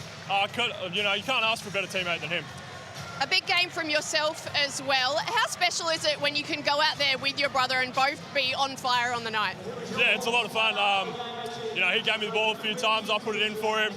But it's fun playing out there and seeing him play so well. And I think the whole team tonight, we all played really well together. We shared the ball and it looked real good. Back in the winner's circle, you've got a big game against Perth. What does this do for your momentum going into that one on Thursday? Yeah, I mean, it's huge. You know, we dropped 2 in a row, and, you know, I think a few people started questioning and we just knuckled in. You know, we really focused on moving the ball and playing our defense better. We were better on that end. And now coming into Thursday, we got a new energy and we're going to bring it to Perth. Sam, thanks so much. Enjoy the win. Thank you. So who's your favourite Froling? Oh, well, don't ask me that because I'll probably have to go with Keeley, but how good was Sam Froling? He was outstanding again. The way he can finish with both hands, it's something that we don't see so often. With the ease he does it as a big man. And I love the way he spoke about it. He was getting Harry Froling involved. This play right here, that's what we kept highlighting. He was making great decisions out there. 5 assists from the big fella. Super efficient. Here's a little highlight reel dunk that he had. When Sam Froling's up and going, so are the Hawks. And when other guys can chip in like they did tonight, they're going to be a really, really tough team to beat. It's been entertainment with a capital E from the Wynn Entertainment Centre in Illawarra tonight. 100-89 the final scoreline, and the entertainment continues tomorrow night. South East Melbourne Phoenix hosting Cairns as the Hungry Jacks NBL brings you 30 games worth of basketball. 30 games in 25 days. It's been great to have your company for this one. Back to wrap up next.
Three-pointers from everywhere as we look at the Hungry Jacks highlights in a game where the Adelaide 36ers put 89 on the board come the final buzzer, which would win you a lot of games this season, except when the Illawarra Hawks score like they did tonight. The Hawks putting 100 up.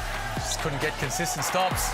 Adelaide, and once Harry Froling caught fire, it was all going Illawarra's way. The Froling brothers putting on some kind of display for the Hawks. Daniel Johnson didn't get enough of it. Just 8 points off on 8 shots. Their last game, just 10 points on 7 shots in this one. And look, Illawarra led by 4 at quarter time, by 5 at half time. Adelaide still in the game, and they led by 22 at three-quarter time, and the game was over from there. So that third quarter, everything started slipping away for Adelaide, but in the end, Harry Froling made it a personal exhibition of his ability to knock it in from long range. 27 points, 8 of 10 from three-point territory. Tyler Harvey had 19. The other Froling, Sam, had 18. And Sunday Detch was excellent with 20, but just not enough. 36ers playing D and putting points on the board.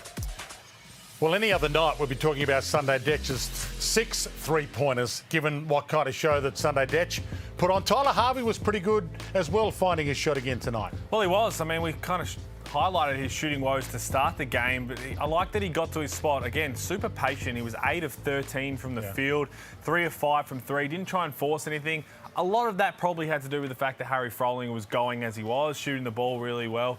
But I love that Tyler Harvey was so patient tonight, let his offense come to him.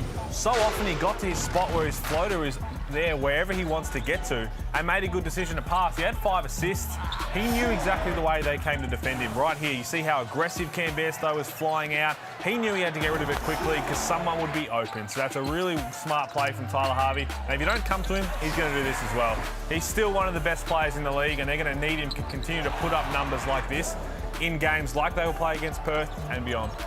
We've talked about how many weapons they have, Illawarra, and yes, tonight, Harry, Sam Froling, Tyler Harvey, those guys put up points. Antonius Cleveland had 14, and it was a very nice performance by Tyler Harvey in all the ways he just laid out. Justinian Jessup, first ever scoreless game in the NBL, and yet they end up with triple digits. Just goes to show how many different guys can get the job done for this team. Sunday Detch kept them in it. Well, he did, didn't he? He made it, just kept the scoreboard healthy for Adelaide, and the final margin not too bad in the end for 36ers fans, but lighting it up from long range. He's putting in the work, and it's paying off for Sunday Detch. 6 of 10 from long range, 20 points. Geez, didn't they really miss him over the first part of the season? Great to have him back, but they need more of his teammates defending at the kind of level that he does if they're going to allow this type of shooting to get them victories in this league. Big game for the 36ers coming up in Tasmania against the Jack Jumpers on Friday night. Yeah, it's going to be huge for them. And again, you give up 100 points, you're going to find it tough to win any game in the league. That's just a matter of fact. Now you're going to go play Tasmania, who do play well at home. They play with energy. The Sixers just need to find that way, that style of consistency. We saw it against the Wildcats. They were good. They were up and about. You talk about Sunday Detch, Daniel Johnson perhaps not getting enough of it. Mitch McCarron, I think, has just got to take a bit more onus on himself on the offensive end to create. Yes, his shot can be there. He only took 6 shots tonight. He hasn't taken many shots at all season. Loves to find players the ball, but unfortunately, when other guys aren't scoring, you take Sunday Detch's 20 points out of this, and all of a sudden it looks even worse. You've got to go yourself. You're a massive off-season signing. We know he can rebound. We know he can dish. We know he can play defence. They need someone to create on the offensive end. I think for me it all starts defensively, though, for Adelaide. You know, you go back to that game in Cairns, they got blown off the court, didn't bring it in defensive transition. They come out of that big break against Perth, and they really defended. And Mitch McCarron's at his best in transition. Defensive rebounds, push it, make plays for himself and others. And you've just got to be able to get enough stops to be able to play that way. And in games like tonight, and they don't bring it at that end of the floor, this is the result. Let's have a look at the Hungry Jacks NBL ladder as it stands right now. Melbourne United, Perth Wildcats, and you see how big a game that was for Illawarra and for the 36ers, who are now, well, third last, if you like. Can't wait for your power rankings to come out. Oh, jeez. It's going to be a lot. Wow. I guarantee, that's my money back guarantee. Won't always correlate with the ladder, but one thing you can bank on is Melbourne will be on top, because 7 wins in a row They are absolutely rolling right now. Hawks showed what they can do tonight, though, didn't they? How much damage they can create. Exactly right. I mean, this is why I know Brian Goorjian had the little crisis moment, worst defending team in the league. There's no way that's true. But at the time, they have been giving up a lot of points. They've just got too much talent, too much depth. They're going to be there at the business end of the season. Goorjian just wants consistency, and he'll get it from them. Been a great show they put on tonight. The Illawarra Hawks by 11 in the end. It was the Harry Froling show. Hope you enjoyed it as much as we enjoyed bringing it to you. Illawarra 100, Adelaide 89. We'll catch you tomorrow night for South East Melbourne and Cairns. I'm that guy. I'm the man of the year. I'm the man with no fear. I think like I'm a shark. The way I move so sharp. I go hard for the team. This program is brought to you by Hungry Jack's and Bunnings Trade.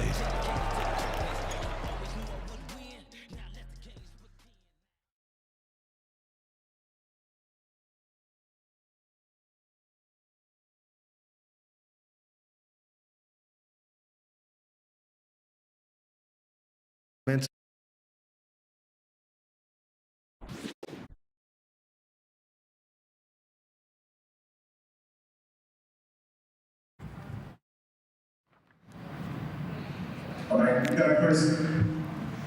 CJ, what is it about guys that you used to coach that seem to like catching fire against you?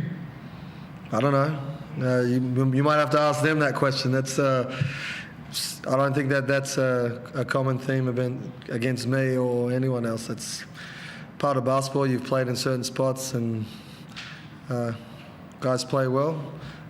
I don't know who the other ones are that have played for me that have done this. So, but yeah, right now it's Harry Froling. He was big time for him, and 8 of 10 threes and not missing in the first half was it was a big gap. It was great from him, but terrible from us of not being able to recognise and be able to take that away from him, for sure. But credit where credit's due. He played well. I think Vic Law had a good first half game too. But aside from that, I think you would have been fairly happy with the offense. 89 points is a decent offensive performance, but defensively just gave up too many points. Well, it's not about the defense. If you turn the ball over that many times in this league, clearly that cost you. We had 30 points off turnovers, so that's not on the defensive end there. Part of that comes to D-Trans, but if you cough it up, certain ways can kick your butt, and tonight was one of those nights. You make a great point. The turnovers were an issue early in the season as well. I mean, how do you go about trying to fix it? Teach them how to pass and catch, get open, make good leads, all the basics that you teach kids growing up. But there's a mindset and a mental application that goes with that. And guys, when you get fatigued, I needed to probably do a better job myself of recognising that early and getting them out. But there's a certain level of play in the NBL that is required for us to be successful in this space. And we haven't quite got to that level consistently enough through these first 6 or 7 games. On a positive, Sunday couldn't possibly return any better over his first 3 games back, could he? He's been amazing. He's he's a guy that's a workhorse, and he's done everything in from the time he got hurt in the last preseason game to get himself right, and he's ticked a lot of boxes. But unfortunately for having COVID and in our camp and at different times, it's been a setback. But how he has bounced back has been amazing. He's been juice and energy to be around, and he's brought that to the team, and he's definitely sparked the group for sure. And Sunday, you put a lot of work in on your shooting in the off-season. Must be nice seeing that now pay off now that you're back on the court. Yeah, for sure. I mean, we're working our craft every day, and just to see the results is, is positive. But I mean, at the end of the day, we've got to be better as a team. I think tonight we didn't, flipping the script, we didn't let stop their shooters, and that's kind of hurt us down the stretch, So got to go back to the drawing board, get ready for Tassie now, and pick up a win over there. CJ mentioned the turnovers, how important that was. As a part of the backcourt, how do you try to fix that up now before Friday? Well, it's a collective thing. I think, like CJ said, we've got to work on catching, passing, getting the right spots. And we knew Illawarra were going to bring the pressure after dropping 2. And we didn't handle it as well as we could have tonight. We had 16 turnovers, they had 5, and you know they scored a lot of points off those turnovers, and that's the game really. Sergio, just finally, what are you hoping to see now on Friday night? Again, we need to maintain effort and consistency. I expect our defence to get one click better, offensively a little more patient, and valuing the ball at a lot better going into our next game. And again, one team wins, one team lose. We all understand that, but at this point it's just making sure that we're doing the right things and ticking boxes along the way so we can be successful as we keep growing in this game.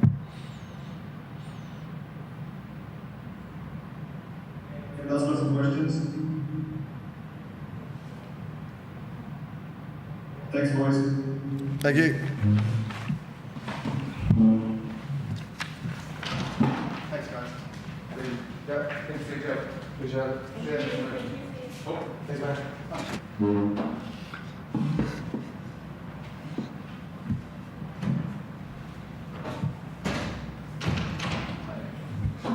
Great job, Harry. Besides the shooting was great, but all around, man. Rebounding, defense. Just feel real good about yourself. Let me start with you, Harry. That must have felt really good to have a night like that. You must have enjoyed it. Yeah, I mean, this is probably the most fun I've had playing basketball, and I mean, I'm still figuring it out along the way. I'm just taking it day by day and enjoying my basketball, and I think that speaks for itself. You know, whether I'm doing well or doing poorly, Goorj is on me about my stuff on the court, my stuff off the court, and I think that's really helping me and helping me evolve as a player and a person. And yeah, I think obviously it translates to the court, and I'm gonna stick with it through the highs and lows. You've put the work in. Is it nice to now be starting to see the reward of that, not only with your shooting, but everything that you're doing on the court seems to be just about at the highest level it's ever been? Yeah, I mean, I just cleaned up some stuff that I had to, and as I said, credit to Goorj helping me out with all that and believing in me, and I'm just trying to do the little things and yeah, just be a good teammate and be a good guy, and whatever happens, happens. So as I said, I'm not going to ride the highs or ride the lows too much, and just try to get consistent with my stuff, which I'm still working on, but yeah, I'll stick with it. Goorj, Harry's talked a lot about how the fact that you ride him so hard but also have his back has been a big factor in why he's able to play like he is right now. Can you just talk through why you had such faith in bringing Harry in? The family. I coached the father. I know his mother real well. We go back a long, long, long way. And I know that last name. And I know, you know, the fruit doesn't fall far from the tree. And I knew Harry was in a position that I thought he would be, you know, this is a two-way street. I thought he'd be tremendous for us and cover a lot of the things that this team lacked last year. And also, I thought that this environment, the group that we have, would be great for him. And then the production here it's all about him. He came here with a bite to him that he was going to do what was required for him to be the best he can be. And he's going down a path, and what he just said to you is exactly where it's at. There's going to be some highs and lows, but you take one look at him, and he's on the right page. And I love having him here, and I am hard on him, and he's responded. And what he's doing, how he looks, how he's approaching everything, it's full credit to him. And tonight, again, Duop goes down. You don't have him here tonight. We don't win. We don't win tonight. We're in deep, deep, deep trouble. So again, I got a big smile on my face about that one. I'm really pleased for him because he has been doing a lot of work, and it helps the process if you get rewarded now and then. And you know, he's put in a couple good ones, but tonight was great. And like you said, it wasn't the shot is the shot. He makes shots, and he's going to do it his whole. But it was all the other things, getting up and down the court, rotating on defense, talking, covering everybody's back, and he did a great job. They had us on the glass, and I thought he came in and did a great job on the boards.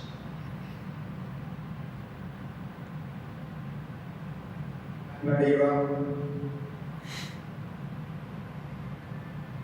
Sorry, just unmuting myself. Coach, you've spoken over the last couple of games about the team's defence not being where it needs to be. You held them to 59 points in 3 quarters. What was most pleasing for you at the defensive end tonight? Oh, everything. Just the pickup of the ball. We had great pressure on the ball. I thought our rotations on the post with Johnson and Cam were great. More activity. We got hurt on the glass. They're a real challenge there. They're a good basketball team, but we did defend. And we had a bad patch at the end of the second quarter, like the Perth game, and we fell in a hole, and we couldn't find our way out of it against Perth. Just we didn't know where to go. We tried to shoot our way back into it. Where tonight we did shoot the ball, but we played off our defense, and we played off the controllables. And it was a focus after the Perth game. Whatever happens, let's cover that. And we did a great job tonight. And then the fourth quarter, again, it's a different shot for those guys. You're moving guys on the no disrespect there, but I thought when the game mattered until it was over, our defense was a level above what it's been all year. And if we're going to go where we need to go, I think they're starting to understand that. You know, within the group, not just coming from me, they're talking about it. And, a huge inroad tonight there, huge inroad tonight. What about the ball movement, Goorjian? 26 assists on 38 made field goals. The guys looked like there was a real focus on kind of kicking it, making the extra pass, finding the open man. Well, yeah, I mean, you've got it. When you say the controllables, just what we talked about on the defense, when you're lazy, all those things wane. There's no pressure on the ball. The pickup's late. You're not talking. You're not active. On the offense, when you're lazy, it's easy to come down and jack up the ball on the first side. And those were all focus points tonight, and I'm glad you could see it. The game, it's entertainment, it's visual. And I thought the ball moved tonight. It got from one side to the other. And again, these are all that we're talking about, stuff that they're learning as we're going along, and they're starting to understand what we need to do to win. And the assists, the ball movement are a key factor for us on the offensive end. How pleasing is it to get a win like that on the night when, as you mentioned, that your opponent plays the 8 there before going down, but more particularly just in the Jets, who've been averaging, I think, around 15 points per game, goes over for 6, and you still manage an offensive output like that, 100 points. No, it was. We do have depth, and we have depth in the bigs. We've got. I'm excited about AK Gak down the road. We've got AJ there. We've got Sam. We've got Harry. I mean, that's a good team in this because you've got the COVID situation. You've got injuries. You got games coming fast and furious now and travel. So this is something the teams are going to deal with, and our depth in those bigs were really important tonight. And then. The Jessup situation from last year to this year, we have if they want to face guard him like that and not let him touch the ball. Last year, we were stuck. This year, that opens up other guys. And then on the second aspect, we have an issue where he's putting in a lot of energy that we don't have Justin Simon playing the guard in the back court. So the Bryce Cotton matchup tonight, McCarron, Delhi, those matchups are huge. And tonight I thought, on the defensive end, which was huge for us tonight, he was really big. And it was one of the things we talked about. You can go 0 for 6, we can go 1 for 11 and still win if we play that side of the ball. And so it's great to have a guy like that doesn't score and still is huge contribution. And just finally from me, Tyler Harvey's kind of been struggling a little bit shooting the ball, but what were your thoughts on his performance tonight, 8 of 13, and was really relaxed and sort of back to his old tricks?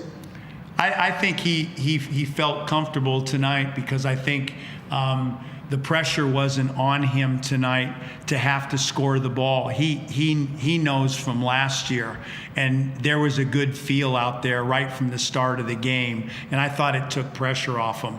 And then again, you know, you have Tim, you have Harry, you have those guys hitting shots. Now it loosens up, and it's hard to lock in on him.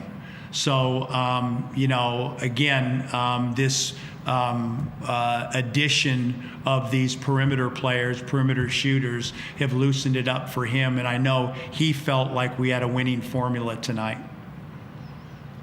Thanks, Coach. Thank you. Yeah. Hey, thanks, boys. Boys, just a quick one, mate. Do we have any more information about Duop's injury? What happened and the extent of it at this stage might be a bit early to call? Yeah, I'm not a doctor, but I know he took an elbow to the hip, and you know, it was sore, too sore to come back into the game. From that, I know nothing, and we'll know more tomorrow. But you know, we were hoping we might get some more minutes out of him, but it was too sore, and it was an elbow to the hip. Thanks, George. Thank you. Hey, boys. Thank you. Thanks. Hey, George. See you. Thanks, brother. Thank you. Thank you. Thank you. Thank you. That's it. Camera 4. See.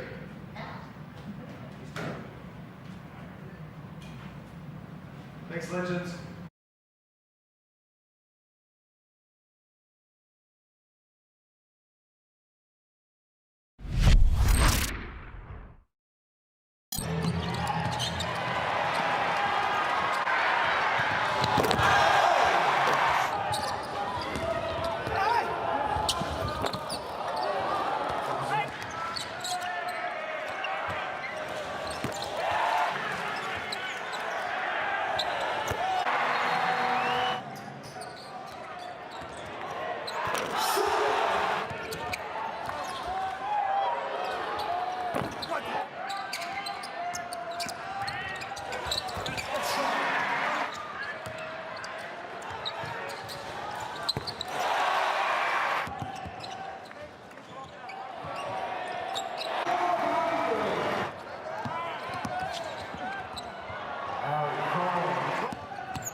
You gotta let me know, because I've been guarding him this whole time. I ain't know.